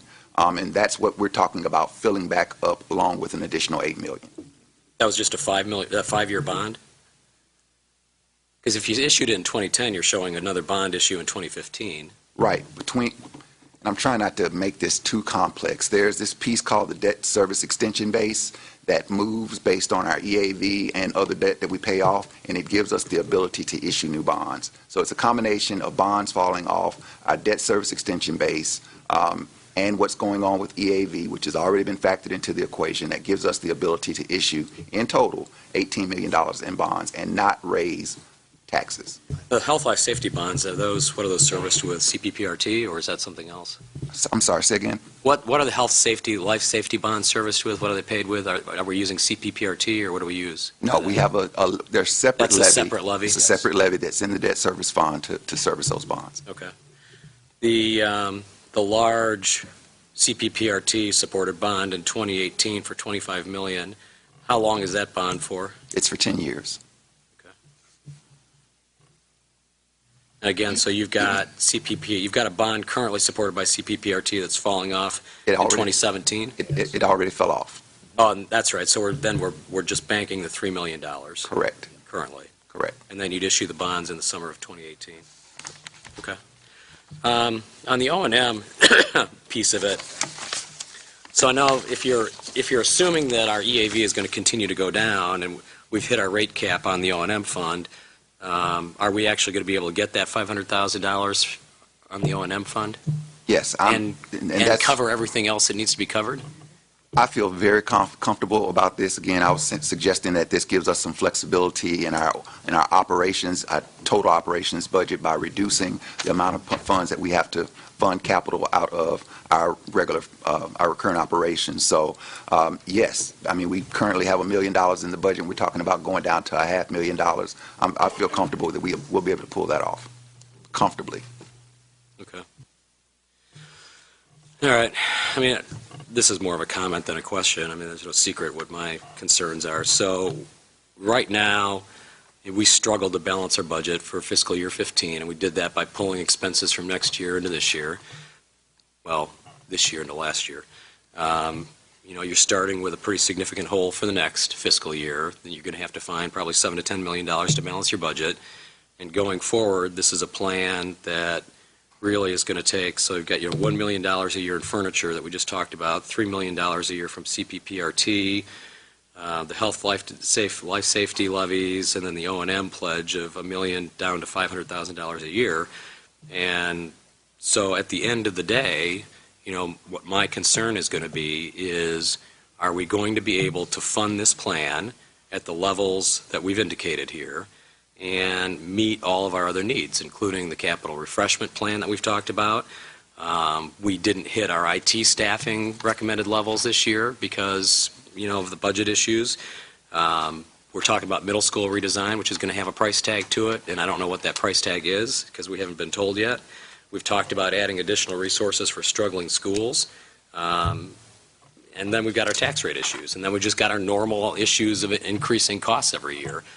Staff increases and regular operating costs. So at the end of the day, I'm going to be looking for somebody to stand up and take ownership of this and say that we are going to be able to do all of this and do all of these other things, and without trying to raise taxes or without trying to cut from things that shouldn't be cut. So my only response to that, Mr. Rollins, is of the 6 sources that are listed here, the only source that we could use for our recurring operations budget is the $3 million for CPPRT, and we have to have something in Fund 20. I want to say the $500,000 in O&M, but to not fund something in O&M wouldn't be prudent because we know things are going to happen. So of the dollar amounts that we're talking about here, only the $3 million and the $500,000 on an annual basis we could use for recurring operations. The rest of this is dedicated via statute strictly for capital. O&M's not restricted to capital.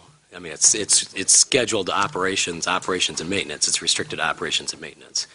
Right. So I'm saying, right. So we could do without the $500,000, and we could do something else with $3 million. I'm just suggesting to you that the 3.5 is, if we wanted, for example, look at 16. That is those are the only sources that we could possibly do something else with. The rest of this is dedicated for capital. And then we also have that other $16 million of deferred maintenance that's kicking around that we also have to figure out how to fund.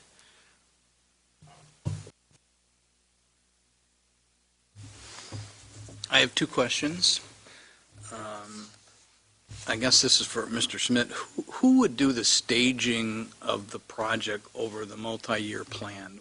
Would we do that internally, or would we be hiring someone to do that? Or As you look on that slide, we're going to work in conjunction with my staff, with our program management staff, and with the architects and engineers to come together with that plan. Okay. My second question is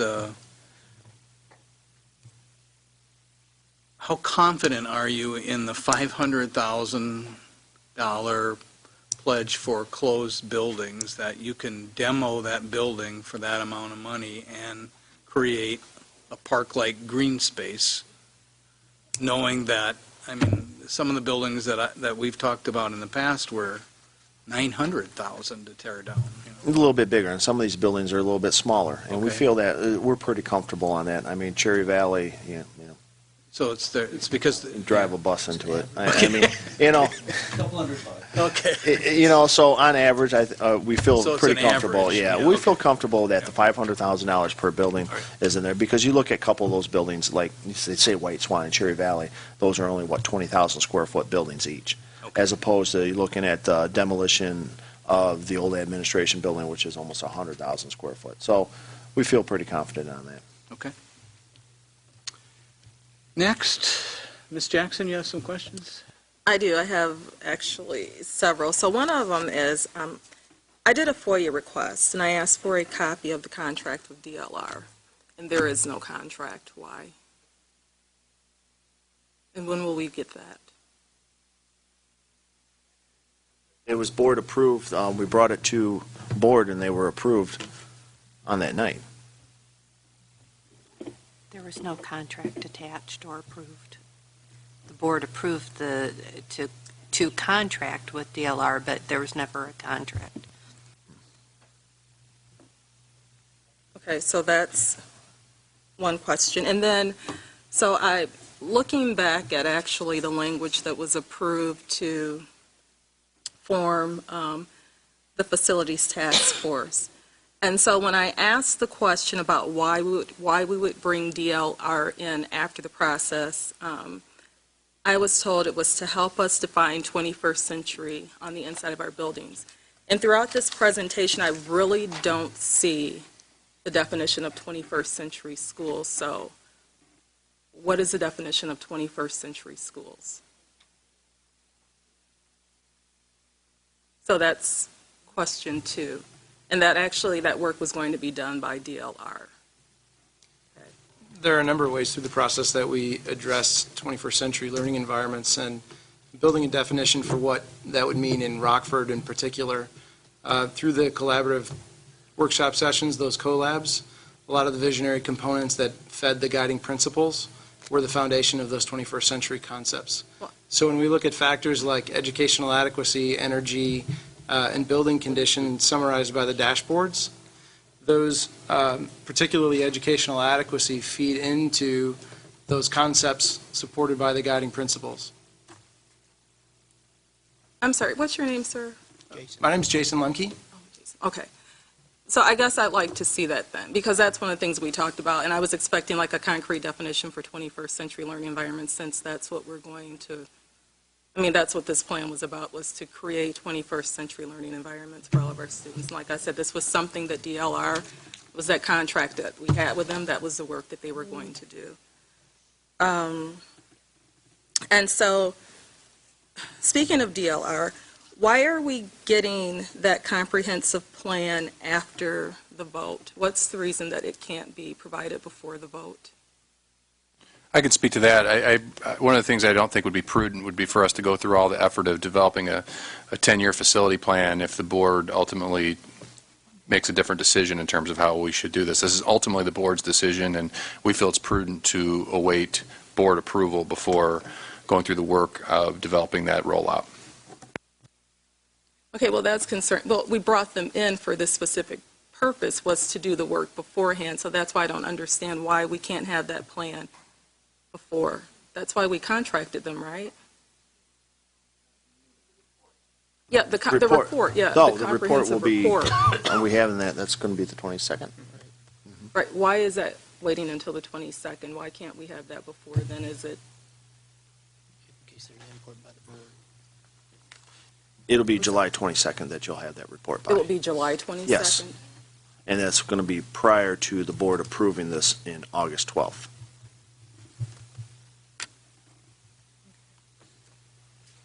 And so, where were the early childhood sites going to be? Summerdale, Fairview, Nashhold, and Beyer. In Beyer. And so when we're talking about Beyer, I guess I want to ask about staff over there. Is there a special certification that's needed to be a preschool teacher? And I don't know from the administration. Ms. Nelson is saying yes. So what will happen to staff there that doesn't have that certification? Surplus? Do we move them? What's the outcome?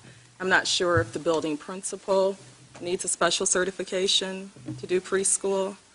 What we would do in all those cases is we would move basically we're going to do everything we can to partner with the REA to move the staff together to the new building they would be working in. So as Beyer becomes repurposed to be an early childhood center, then we would coordinate with our partners to determine how to best move the leadership team as well as the staff as much as possible into the building that's serving the students that are currently attending Bayer. Okay, and so I know that there's talk about expanding the successful programs, and two that were mentioned were Montessori and the gifted. Was there any mention of expanding Kappa? Perhaps Ellis used to be making Ellis Kappa? I mean, making it the Kappa school because that's what it was designed for. Was there any talk about that from the facilities task force? We did not make a decision to discuss expanding programs. The decisions to expand those programs led to the need to make some facility adjustments, but it was not a situation where we looked to adjust the actual size of programs in this particular work of the task force. That was outside the scope of what the task force was asked to do. Okay, explain how then you came about discussing expanding gifted and Montessori. We didn't. It wasn't discussed? Are we expanding it? It already happened.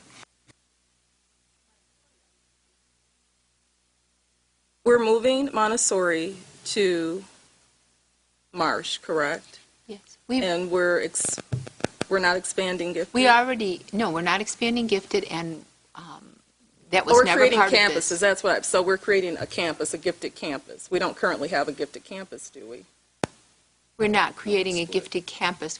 We're moving the elementary students from Washington to the Haight building and moving the Montessori students to the Marsh building. The Montessori students, there's not enough room at that campus where they're at right now and we spent quite a bit of time looking at the cost to expand Haight to accommodate the increased size of the Montessori program, which this board voted to do 2 years ago. We didn't do that. We didn't make a recommendation or suggest any change. It's the fact that they're going to outgrow their building because we, as a board, voted to increase and expand their program by adding middle school, and we also added another strand of classes.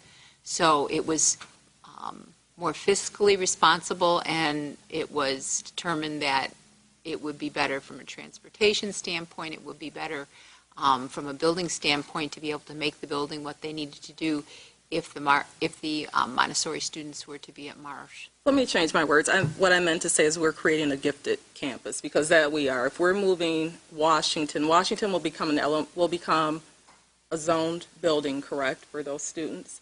And so moving that elementary building over to where the current elementary Montessori is housed, and then keeping the middle school, because that's at the old Kennedy, that's a campus. So we are creating a gifted campus, at least in my mind, that's what we're creating. Right. What we're doing is we're going back to the model we had prior to the expansion, where Washington was serving all the gifted students and the Haight building was serving all the Montessori students. Now, because of the increased size of the programs, this long-term solution will again give us the one campus model, which will save us a significant amount of dollars in terms of transportation on an annual basis. So there's been a lot of talk about creating the footprint, and so I guess I'm trying to concretely get, because I look for it on the slide, concretely about what this footprint is for the district so I can put my finger on it. So can someone speak to that a little more when you talk about the footprint? The footprint is basically what you see up there, is the reducing the amount of buildings that we have serving the students in the district.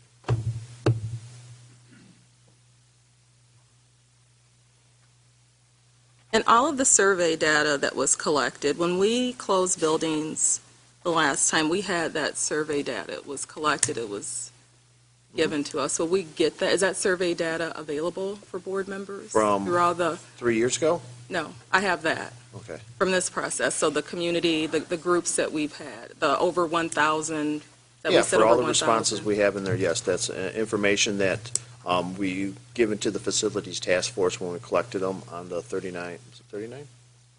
Yeah, to clarify, we have that all in a PDF, and we can, per your request, Mrs. Prom, if you would log that as a board member request, and we can send that to the board members so that you can review those individual comments. Just to clarify, there were over 1,000 attendees and over 600 surveys that we collected. Just about 600. Yeah.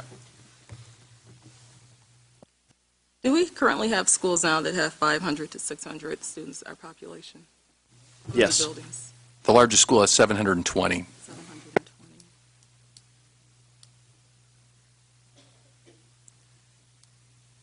So, I have a couple of articles. And one of the article talks about school size as not being the issue, but it talks about the research clearly shows the biggest difference is the poverty level in the building, says Jacobson.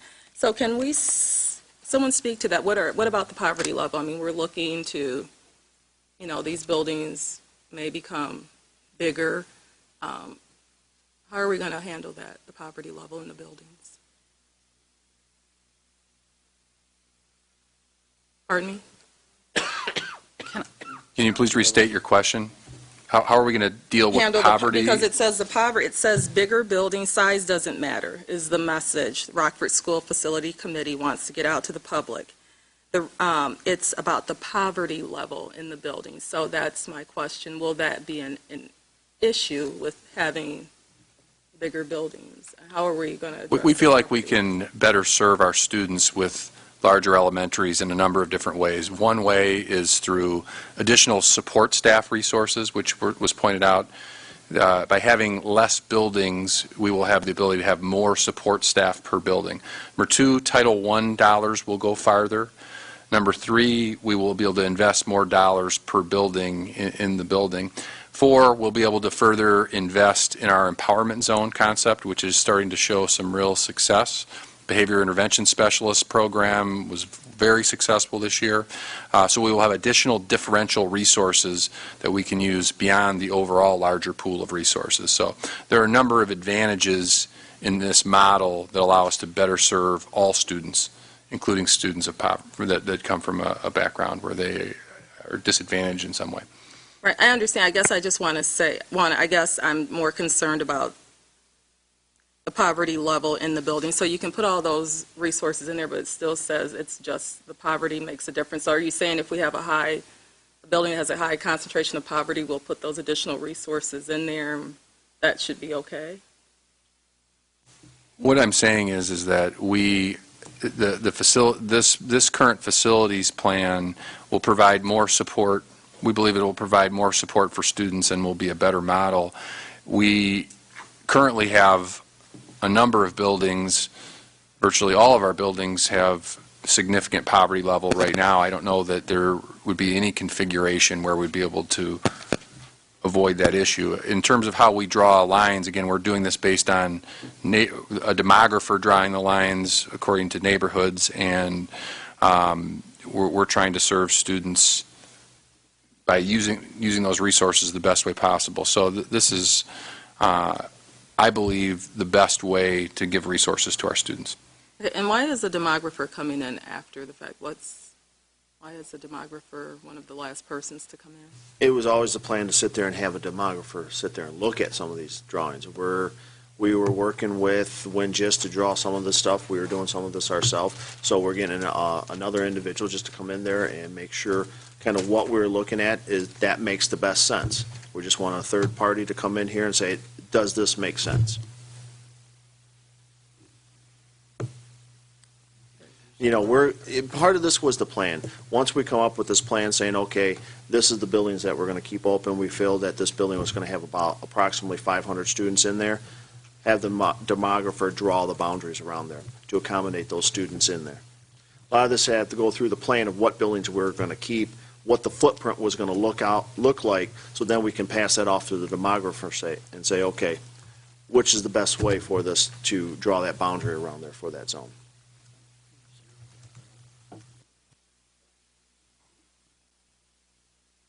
Mrs. Powers? All right, I'll go next. I shared the same request for specific definition of 21st century because when I met with DLR up on the fourth floor when we were considering approving bringing them in, that's not to say that I am not concerned about the overall facilities plan, but we already had a 10-year facilities plan. what I heard loud and clear was this idea of 21st century and educational adequacy, of which the furniture and the space inside the brick and mortar, which I haven't seen anything to tell me what that's going to look like, other than the fact that we are shorting the funding for the furniture by about $10 million.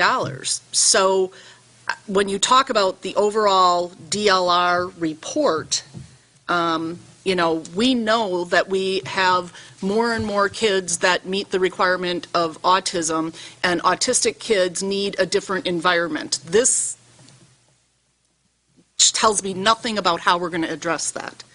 And so, for me, there is a big gap in this overall presentation in how we are going to deliver on our guiding principle of we will provide appropriate facilities for students at all levels. And levels is not just grade. It is where they are from a SPED or all those different levels. And it's a huge gap. I don't see where we are addressing that at all. So if there is any work on that, I would like to see it. And if there's not, I guess I would like a plan as to when we're going to see that. Again, when you talk about the different magnet programs, I don't see that Kappa is even listed as a magnet program. Why?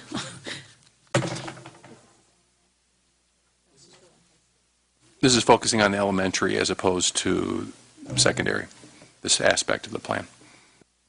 And so the fact that we used to have elementary Kappa and it's just going to go away, and so I guess then let me, I know we haven't had it. It left Ellis and we are not bringing it back, but Even at Ellis, wasn't at the elementary level, it was up at the upper grade levels, 6, 7, 8. Okay. Then, is there a way for you to give me an example? Because if there's already schools out there that have the larger strands, I guess I would like to see specifically how we are going to be able to give students more access to art, music, and other specials. The last time we tried to deliver that, contract language did not match up with what we thought, and so we had to have an MOU with the REA. And, bottom line is, art teachers can only teach so many sections regardless of how many kids are in that building. So I really would like to see how kids at, if it's Cherry Valley today because they've got specials that are rotating among buildings versus kids of the same grade level at a school that has more strands and how many art classes they get. I guess I would like to see that because you say that they're going to get more, I guess I need you to prove it to me through an example of a schedule. Mrs. Powers, one thing I want to highlight is that one of the things that we're really emphasizing as it pertains to elementary specialists is a commitment that you will have more full-time teachers delivering those specials as opposed to people who are in multiple buildings, and the positive impact that comes from a staff member being fully embedded. So I do want to highlight that is one major point of emphasis, and we can look at some of the scheduling, but what we're saying we're going to have more support staff, certified support staff. For example, we will have more school social work time in 29 buildings than we do in the current 35. That we have a document that verifies. In terms of the specialists, that is an advantage that comes from having more full-time specialists embedded in the building, and the benefit you get from a specialist not traveling to 2, 3, and 4 buildings more than we're committing to increase the number of sections at this point. We're going to do everything we can to do that. But okay, it's under the slide, why larger elementary schools are better. There is a bullet that says more days of art, music, and other special classes. That's saying more days. I think with some of the efficiencies, that's very possible, so we can highlight those specifics. But I do want to highlight another big part of the advantage is by having those folks fully embedded in the building as opposed to traveling to multiple buildings, less itinerant staff.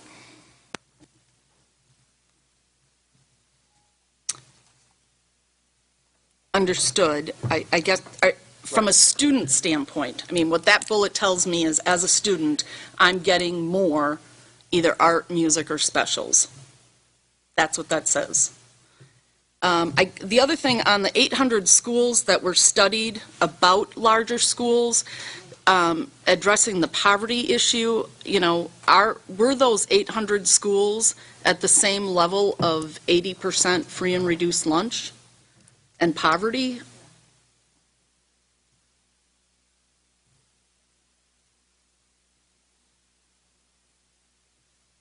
We'll have to look at the research. That question we will answer for I you. mean, that's a pretty fundamental, if we're basing on research that mirrors something like a Naperville district, we're crazy. I guess the other thing, when you look at the number of routes and the early childhood program, and when the demographer draws the lines, that will also be for early childhood? Or there's no zones for early childhood? There are no zones for early childhood, but what we do with this plan is we basically have 4 centers that are kind of strategically located where there's a concentration based off of the density of where the early childhood students are. So what that is, there will be no official zones there, but we'll kind of look at them and quadrant them up there. So could you have what the worst-case scenario, what the longest time would be for an early childhood student to be on SEPTRAN in transportation to that center? I mean, when you look at the geographically, you know, in that furthest northeast point, coming all the way down, how long is that child sitting on the SEPTRAN? How many miles is, not even miles, but how long, how many other stops? So, you know, that would be my concern with only having the 4 early childhood centers is... Yes, we can definitely look at that. And if you look at that, I mean, they'd be going to Fairview anyways. Right now, we do have some early childhood at Marsh just because we need space there, and there's a couple over at White Swan. So if you got somebody up in that far corner, they're going to go to Summerdale or Fairview regardless. Currently, they're doing that. But we can definitely look at that. Understood, but if we're trying to make things better with this footprint, just because that's where they are today, and they've got a long bus ride, isn't this the opportunity to change that? So you're going to get that if you're up there in that far corner. There are some students up there, but if we look at it, where we have those are where the density, where the center, the population of the students live around those buildings. That's where we want to locate those buildings. We know that since our district is large, it's 160-some square miles, that there are going to be some of those outliers out there towards the edge of our district that we will have to transport in. But what we're looking at doing is yeah, Mr. Lewis, trying to hit the masses. The concentration of where the individuals are is where the task force recommended putting those early childhood centers.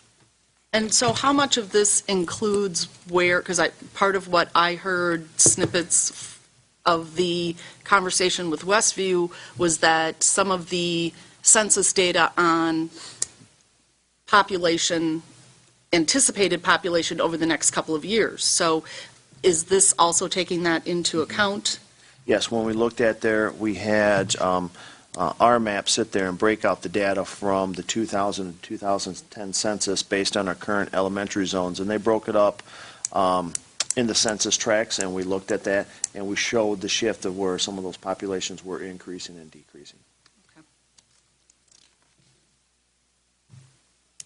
The other thing I guess I wanted to comment on, since New Milford is in my sub-district, and every spring I get a call from Mr. Manzullo on how ratty the building and the grounds and everything looks. I guess I share Mr. Scrivano's concern about vacated buildings, and we've already got vacated buildings that are an eyesore and that are, what's the buzzword, blight?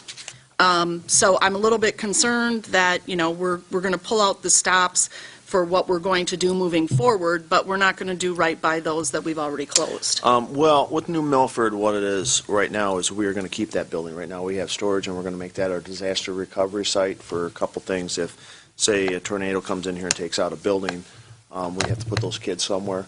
And then we're also taking our server room. Right now, we have our secondary server room out at Auburn. We're having issues with that, so we're going to put it at New Milford. So we've ripped out the old playground out there. It's going to be back onto our mowing schedule, not weekly, but bi-weekly. So we are going to bring that building so we can potentially use that. And we do still have an old administration building.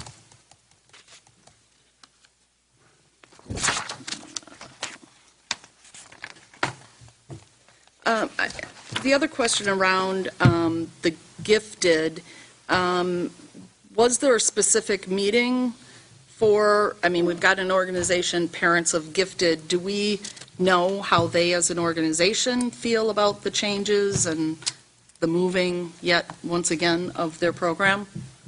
I think the way we know how that group feels is through advocacy at multiple levels of the process. That was a pretty strong show of support, coupled with the actual school-based meetings. We actually held a meeting at Marshall as well as at, we also held one at Washington. So I think we got a great deal of parental feedback. And is there any data, any studies that show that this new model of a campus as compared to an integrated solution is one better, more effective? We weren't trying to study programs there. We were trying to create operational efficiencies. So this task force was not focused on changing board-approved programs. It was focused on coming up with the best possible footprint that's the most efficient and the best to create learning environments for all of our students. So that was not in the scope of what we discussed.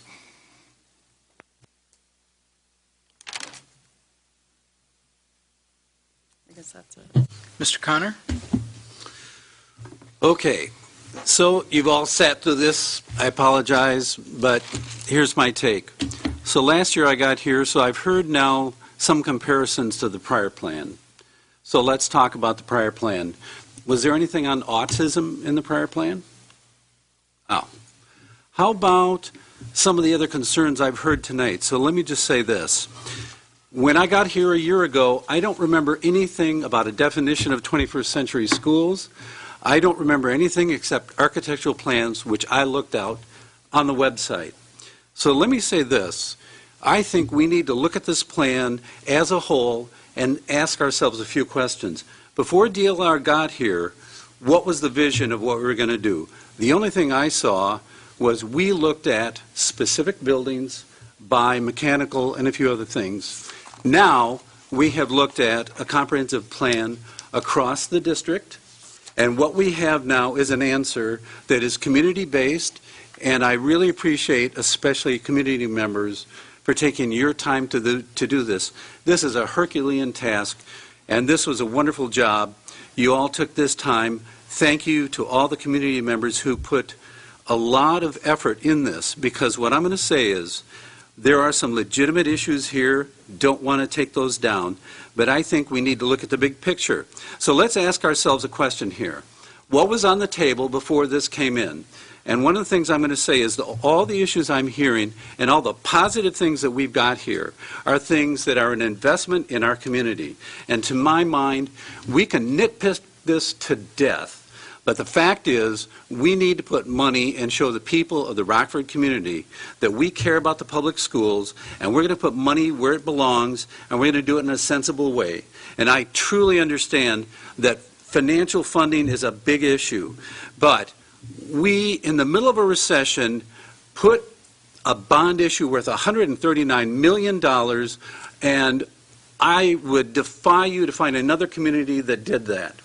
And now we have an opportunity to put in a sensible plan, redoing the district. We have, I'm sorry, too many schools, and I invite anybody in this room and anybody that's still listening, God bless, I hope you have a lot of coffee there, is that what you have to look at is what does the rest of the state look at? And we need to make a sensible view on this, and there are a lot of details, and I'd be the first to say, let's look at them. But if for any reason this plan goes down, because it's not perfect, we're never going to do anything, and Rockford as a community has a history of not doing the right things for the community because we don't have a vision. We have a really good start to a vision here, and I think what's on this floor is what is our vision going forward? Because we can always attack any plan, and I'll tell you what, if you look at the plan from last year, I want any of you to go back and tell me that plan was a whole lot better. Because I looked at it, and I read it, and I don't see it. We have now educationally engaged the community going forward. So our point should be, what do we want to be going forward? And this plan is as good a start as I have seen. And so what I'm going to say is, I am going to full-throated support this. This is a wonderful job. We have the basics of something that builds a vision for this community. It says we are committed to the Rockford Public Schools. So if we wait for perfect, it'll never happen. And by the way, the prior plan was not half this. It was nothing but a bunch of architectural drawings. And let me tell you this, I've been out in the community and I talked to a lot of people, and virtually everybody said that same thing. We didn't understand it, we didn't know what we were doing, and this now starts to do that. So what I'm going to say is, if we look for perfect, it's never going to happen. So what I would say is, let's make this happen, because nothing is without risk. If we think that it's not without risk, we're kidding ourselves. And I think it was a higher risk before. We now at least have people who have addressed it in a sensible way, got the community involved. This, I think, is wonderful. Ms. McCulloch.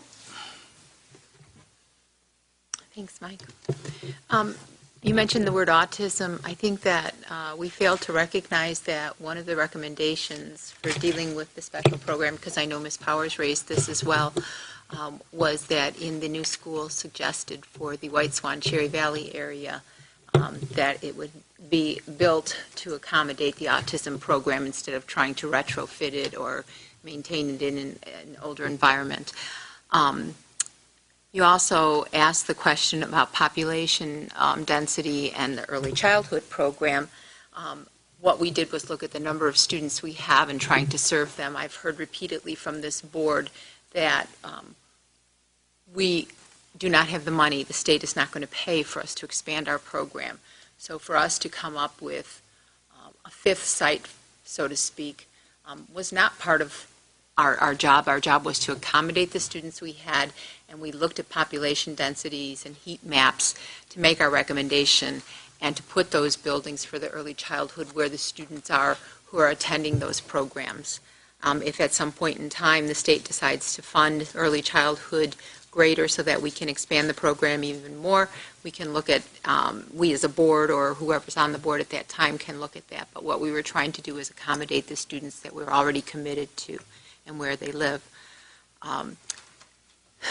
The question about studies related to student achievement in larger schools with higher poverty levels, they don't exist in a definitive nature that says whether or not the student's performance is improved. But, and when I say that, I will tell you, I personally contacted a professor out at Yale who looked for information, and I was told that there are no definitive studies that tell us that because a school is larger, that the students in a high poverty area, it's not been studied. That's not out there. So if you're asking for us to go find that, we asked for that information.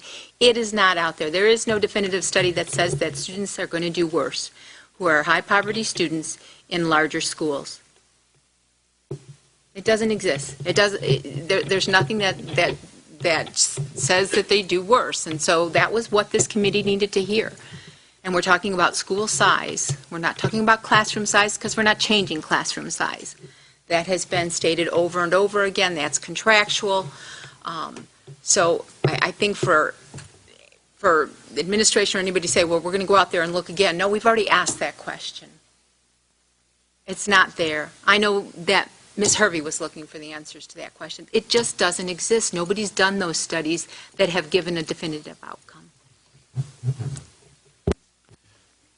Ms. Jackson. So I do have a comment. What we had before is actually this. This is what we had. This is what we ran our referendum on that says we needed to create 21st century learning environments. There are about 23 steering committee members listed on this, and actually, Dr. Rudy Valdez, you were one of them that served on this. So this is what we had. This is what I supported as a voter. This is actually what I supported as a board member. When we brought DLR back, when we brought them in, I specifically asked, why would we bring in DLR after we've already ran a referendum saying that we're going to create 21st century learning environments? What I was told is because we had not clearly defined 21st century learning environments on the inside of our building, but we knew what they looked like on the outside. So to ask the administration to provide that definition is not asking too much, because that's what we were told they were going to do. So this is exactly the plan that we had when we passed the referendum. Any other questions or comments? I Ms. would have McCullough. a comment then. Ms. Jackson, because you've repeatedly asked what does a 21st century learning environment look like, if it was part of the reason you voted for that plan and you supported that plan, I think it was unanimous, was it not, the 2012? If you supported it then, you must have had an idea what you expected a 21st century learning environment to be. Actually, I trusted the administration. That's why I supported the plan. Without a knowledge of what you expected a 21st century I environment. trusted the administration just like I trusted the administrations before when they brought something forward. So, and I'm not the one that didn't say, I didn't know what 21st century is. They did. I asked the question, why are you bringing DLR in after we've already approved something saying we're going to create 21st century learning environments? And I asked the question to ask what the comparison would be with the expectation now. The collabs that were run before we ever looked at the footprint for the elementary school were all about environment, were about, I'd love for a committee member to speak to some of the information that came back from the collabs, what you saw, I think, Tana, when you were at Jefferson High School, for example. Well, that was an eye-opening experience for me. As part of ShareFest, the year prior to the renovations last year, I spent a considerable amount of time specific to the library at Jefferson. And whenever I was there, and I was not there less than 10 to 15 times, and there were always the same number of students in the library, which is about 4. And if I was there over lunch, they would eat lunch on the couch that was there. And as an older person, we love books, we love the smell of them, we love to read them, and there are librarians that, also love books. And when asked about how many books were checked out, it was very, the data showed very few. They were checked out by the same number of students and maybe 25 or 30 a month. So that elicited a huge change, and we did some studies, and we found that obviously technology was what was used to research, to do papers, to work with. And I went back this past year, I went back after the renovations, and I was shocked, so shocked I took a panoramic picture of what was happening, because at the high top desk there were students that were working and engaged in their work, heads down in the books. In the center where the technology lab was, there were students that were working, as well as on the opposite side of the room. Every part of that library was utilized, and I have a picture that shows that engagement. And this was during passing time. This was not even structured class time that library was used in that way. So I knew then very clearly what a 21st century learning environment looked like for a library. It didn't take any further research for me to see this is what students are looking for. This is what students are willing to use their time in passing time and over lunch to go and utilize. Thanks, Tana. And the reason I asked her to share that is because DLR did bring to us pictures over and over, different schools, different environments. And what they said to us is, these are 21st century learning environments. They talked about, and this was very early on in the process, October, November, December, and they talked about different ways different schools have done that, but what did Rockford want to do? Because there isn't just one way to have a 21st century learning environment. There are aspects of it, but what did Rockford want to do? And that's what they were looking at early on in the collabs. And so that's what they are there to help instill in the schools that we have, together with our educational leadership and our teachers. This isn't just DLR going through the process. It's then our district engaging the educational professionals in the schools to make that happen. And so, but beyond that, there was a comment that was made to us early, and to me this was very micro. That wasn't our committee's job to get that micro. But the comment was made, well, we have to talk to the teachers, we have to know what happens in their passing period, we have to know how this works in their buildings so that we can make the environment work for the way their building works. And one of the comments, and it was a real eye-opener to me, much as you're going back there, was DLR saying, well, maybe it could be working better, and our job is to look at it and tell you how it could be better, instead of just the same. Dr. Valdez? I just want to make one comment that I'd heard when I was in Froberg after the STEM lab was created, is one of the teachers said that the flexibility for them, the flexibility of a classroom environment is 21st century learning, where they have the option of doing a variety of things and reconfiguring it to whatever, in this case, the STEM, whatever STEM curriculum that they're going to be using at that time. So they were very happy. They saw the results. What they considered a 21st century learning was the STEM lab that was created at Froberg. It's just one example. Mrs. Powers? Will there be anything when we are asked to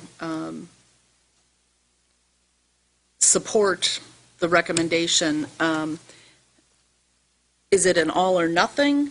Is there any document that identifies dependencies? Are there, can we approve the plan but not approve $500,000 to take care of exited buildings? I guess I'm looking for, when you ask us to vote, is it a vote for all or nothing unless a board member puts forth an amendment to the plan?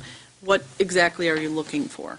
That's right. We are recommending a holistic recommendation here. The board obviously has the authority to make amendments or changes to that, but one of the reasons I closed with the last slide where I talked about the complexity of laying this out, I think on some level it's really important to emphasize that executing this plan and making a last-minute change or amendment after 10 months of work, and then the need to do the coordinated efforts of educational leaders, operational leaders, architects, and facilities experts all working in concert. The concern would be, pulling one piece out of that at the end, there could be implications with that. So our recommendation is very much one that we've shared with the whole community. We've worked through a process with the community, and we would like to promote the vision for that as it stands. Ultimately, the board will have to make your own decision about that, but I think as a task force member, not speaking just as a superintendent, but as a task force member, I think we're very clear that we're making a final recommendation. So with that then, for me, how the plan gets executed is the most important piece, and that is what we're not going to see. And it sounds like the goal is to have it there for August 26th for parents and students and families as they show up at the affected buildings. But where is the board's ability to weigh in on how and when we do things? For example, we know that Nelson needs a lot of work. However, given the concerns, financial concerns that Mr. Rollins expressed, that he covered everything that I want to and more, I've got some real concerns about the financial viability of being able to execute the plan. So holding off on building a brand-new school until, you could have 100% turnover in your board. You could, there's a lot of things that could happen. And so the execution of that plan and when we might break ground on a new building, I think is just as important because of some of these financial dependencies. So how does that factor into the board's ability to weigh in on how the plan gets executed if it gets approved? I would argue that how to execute the plan should be the role of the experts who do that, and what the plan should be in terms of the financial modeling, and the board needs to make those decisions. So I think from my point of view, again, if you go back to that last slide, when you talk about the coordination it's going to require between architects, school leaders, the construction manager, that schedule, I believe, should be put together once we've approved a plan. Then we should turn that work over to the people that we've hired that have expertise in those areas, as opposed to the board determining the order of operations. Well, for the next 3 years, I'm going to have to vote on a budget. I'm here for 3 years, so having no influence over the components of that budget for the next 3 years and beyond is concerning. Mr. Rollins. Yeah, I guess I do want to respond to some of the comments that have been made. I was probably as involved in the original facilities plan and the bond referendum as anyone, including being on the private committee that went out and sold the public to vote for the bond referendum, which meant that I did a lot of public speaking, so I think I've talked to a lot of people in the public. And I didn't talk a lot about 21st century learning environments. What I talked about was the fact that it's hard to go into one of our schools and not find carpeting that's held together with duct tape. We have inadequate electrical in pretty much every single one of our schools. We have water-stained ceiling tiles. We have crumbling concrete. These are not fit learning environments. And that's really what got people, I think, to vote for the bond referendum. And I got asked repeatedly, how do we get in this situation? How did you let this happen? I'd been on the board for a year at that point. I didn't throw anybody under the bus, and I just said, everybody's been subject to different financial pressures over time, and they've all had to make their own decisions. But I will say, in the context of this decision, in the context of this discussion, we had a lot of money to put into facilities 20 years ago. We used it to build 4 schools, and we ignored the rest of them. That's not the entire answer, but it's part of the answer. And I think that if we have an opportunity to fix the problems that we've got in the schools, and we don't take that opportunity, that's going to be a lost opportunity. And I'm not saying that I won't vote for this. I probably will vote for it in some form, but I'm going to take issue with what the superintendent just said. There are going to be risks involved in this plan. I absolutely think we do not leave to the experts how we allocate those risks. I think it's up to us to decide how to allocate those risks. And I would hope that we would be the ones to allocate those risks. Because if we, at the end of the day, 5 years from now or 10 years from now, we leave a bunch of schools untouched or do a bunch of things that should have been done to schools at the expense of building 2 new schools for a certain group of people, I just think we will. That's the wrong result. I'm just going to say that. Can I respond to that? Sure. Mr. Rollins, I just want to respond to that. Just to be very clear, I think it's absolutely the board's decision to determine if we should invest $250 million in this plan and whether they should support the plan. What I'm expressing concern about was specific to Mrs. Power's point about whether or not the board should get involved in setting the order in which we do the work. So those, to me, are 2 different issues, and I want to be clear that I don't think it's the administration's job to determine whether or not we should approve this plan or the spending that's associated with it or determine the risk. I, however, feel very strongly that with the complexity of doing work on 47 different schools, we should allow the experts to put that specific part of the plan together once the board has approved it. Ms. McCulloch? And at the end of the day, what we went out with on that referendum was that we were going to leave every school where we have children in a better learning environment. And at the time, it was every school in the district. I see the big deviation here is that we're not going to put money into schools that we don't need because we have too many buildings. We will make every school building that we have in this district a better learning environment for our students. And whether or not we have 2 new buildings or we have just improved 29 buildings instead of having 27 plus 2, we will use the money that we've been afforded with the referendum and the money in our budget to make all the buildings better. And so I don't want anybody to lose sight of the fact that, because that was the committee's charge all along. We aren't deviating from what we voted on in 2012. We do want to make all of the buildings that we have. It just would be a less number of buildings. Thank you. Dr. Harner? I suppose I should make at least one comment. Okay. I'll kind of maybe just quick summary. I want to commend Mrs. McCulloch for doing a really good job of heading up this committee. I think she really pulled together a bunch of good people who really contributed. Most of what was echoed here by the board members, I think, was discussed in one or more of the meetings that we had. And so I don't think that we shied away from any of these issues, and many of these things are brought up not only by committee members, ad hoc members, but also the community that we listened to and tried to really listen from. I mean, I totally share these financial risk issues. I mean, if, who knows, if the income tax gets cut and all of a sudden funding gets slashed from education, that's going to throw a big ball into whole lots of things, right? And so, or the pension all of a sudden comes back on us. There's lots of things floating out there that over the course of 10 years could impact everything that we do. And so I guess we can only look to Mr. Lewis to run some doomsday scenarios to see and maybe that's what he's done, and if what he's saying to us is I've kind of run a reasonable doomsday, I guess not the Armageddon, but so that that we have some assurance that we're going to be able to follow through on this, because I agree with Mr. Rollins, we don't want to get 5 years into this and then have half a dozen schools or a dozen schools that we leave untouched. So how we balance that, we have to figure that out.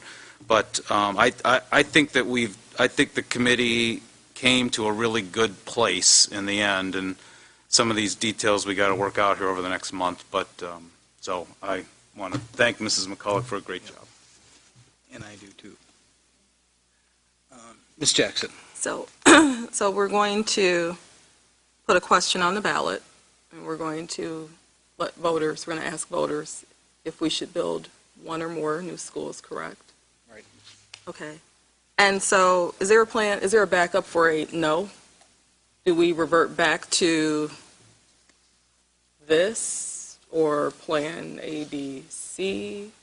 Do we, no? I think that's our next agenda item. Oh, that's the next agenda Right, item? Okay. but when the committee had a conversation about the referendum, and that wasn't a large part of our work, the referendum, it was just to develop a plan. The conversation about what would happen if there was never any question about our recommending having a referendum going out to the community. We were informed about another option, the whole lease option that we are aware of. And when the question came up, well, what happens if the referendum doesn't pass? Then you fall back to having the 2 buildings, because you just need the referendum for new buildings. Then you fall back to the 2 buildings that would have been new, would just be done as addition renovation. Thank you all for a great, healthy discussion about a very important issue. This will come to the board for approval at our meeting on August 12th. And again, thank you to all the task force members for all your hard work. I'm sorry, Mr. Scrivano, I do that. Sure. So there have been a couple of things, few things that different board members have asked for. So can we just recap what we can expect, I guess, between probably now and maybe the 22nd, I would think? I know one of the things that I asked for was the survey data. I'm told that's available in PDF form. And then when it talks about review process final booklet that we'll get on July 22nd, and you said it's from DLR, it's not a final booklet of this proposal that you put together, like this? Is the final booklet is the comprehensive report from DLR? That's the final booklet. Their process for everything, yes, that they've done. Okay, so we'll get that. What else will we get?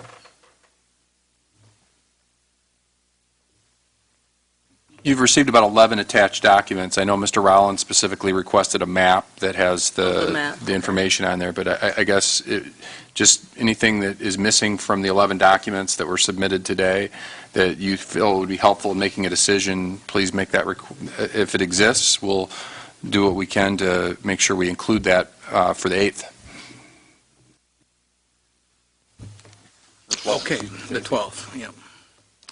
Okay, let's move on to our final item then, which is the resolution authorizing acquisition of sites and building of schools, and that's Mr. Lewis. Before I get into the presentation, and I know there are certainly concerns, Dr. Horner, Mr. Rollins, a number of board members have raised questions about future risks of things that are out there. But I want to drive home 2 points. The first point is the only monies that are really at risk, per se, is what's going to take place with CPPRT. And to Dr. Horner's point, that is, something could happen with income tax cut, and that could be impacted. Secondly, given all the known variables that are out there floating, I've always been accused of being this ultra-conservative budget guy. That's true. And I say that with a smirk on my face, but it really bugs me because the way we got to our reserves was me being this ultra-conservative, although in my opinion I wasn't ultra, I was just conservative budget guy. So, and I don't want to lean on anybody's religious principles, but what we've presented to you in terms of a 10-year plan is a plan that is prudent in my professional opinion, recognizing that there are floating risks. So I want to go on the record as saying that if I could forecast 5 years from now what could happen with all of these big balls, I would be somewhere on Wall Street. Well, maybe not. I might have been in the World Trade Center and something bad would have happened to me. But you get what I'm saying. I mean, it is literally impossible to forecast with any accuracy beyond 3 years right now, let alone 10. So, and I'm leaning back to something that Mr. Rollins said, and I say this with all respect. You want somebody to stand up and say, hey, this is it. And Mr. Rollins, I can't do that. In my professional, I could not do that and say it with any certainty that everything is ironclad. What I will say to you is the plan that we presented to you is prudent. That said, the recommendation before you this evening for the first reading supports the 10-year facility plan and the study that's been conducted about a facility task force for the school system, and it does support us constructing one or more buildings. It's very similar language to the original plan from 2012, with the preface that we would use the existing fund proceeds, so we would not raise taxes to the taxpayer. So that is what's before us this evening, and we will certainly entertain any questions. Any questions for Mr. Lewis on the resolution? Ms. McCullough. I did have one question I asked earlier, and not sure it got answered, but we moved $50 million from our, was it Fund 10, into our capital, and from our reserves. And it is our understanding as the task force that it's about $17 million for each of the new buildings. So that's $34 million that falls within that $50 million, and much less, actually. So the additional verbiage that's on there stating that we will use money from the referendum, is that necessary as compared to just using the money that we have moved over from our reserves. Well, one point I'd like to make is we cannot construct at all without some verbiage giving us the permission through a majority of the taxing body to construct. The question is just the add-on piece about using the referendum money. Lori Holdley wants to answer that question for you. Okay? I can answer that question. What Mr. Lewis was talking about earlier, that the risks associated with it, you can move if, in the event that there are catastrophic events that would require the use of different funds. You have your $3.5 million roughly that he described to you earlier. The other item, though, is that $50 million that is designated. The board could move that $50 million that was in the reserves back over. And so that, back into Fund 10. So that is a possibility. That being said, your bond revenues that you raised cannot. Those are designated and may only be used for the building improvements. So the language on there is recommended by bond counsel, because you can't use those bonds for building a new building without that. In the event there is a catastrophic event that occurs, you don't have to necessarily, and the board could decide at that point in time not to build a new school. It wouldn't even be ready anyways to start, is my understanding from the presentation tonight, until 4 years approximately, 3 or 4? For a new school, about 3 years from now. Right, so there is time out there, but without this language, you would be boxing yourself in, similar to what happened at the last referendum, when that language to build new schools had been taken out by the board. And so this is the recommended language from bond counsel, and they are not recommending any changes to it. Any other questions? Thank you. This will come for a vote then at our August 12th meeting. Is there any other new items or agenda items for new business? If not, I will take a motion to reconvene in closed session on the 4th floor in 10 minutes. So moved. Moved by Ms. McCulloch. Second? Second. Second. All those in favor, say aye. Aye. Aye. Closed. We will reconvene in 10 minutes. Do I? What, Ms. Holdley?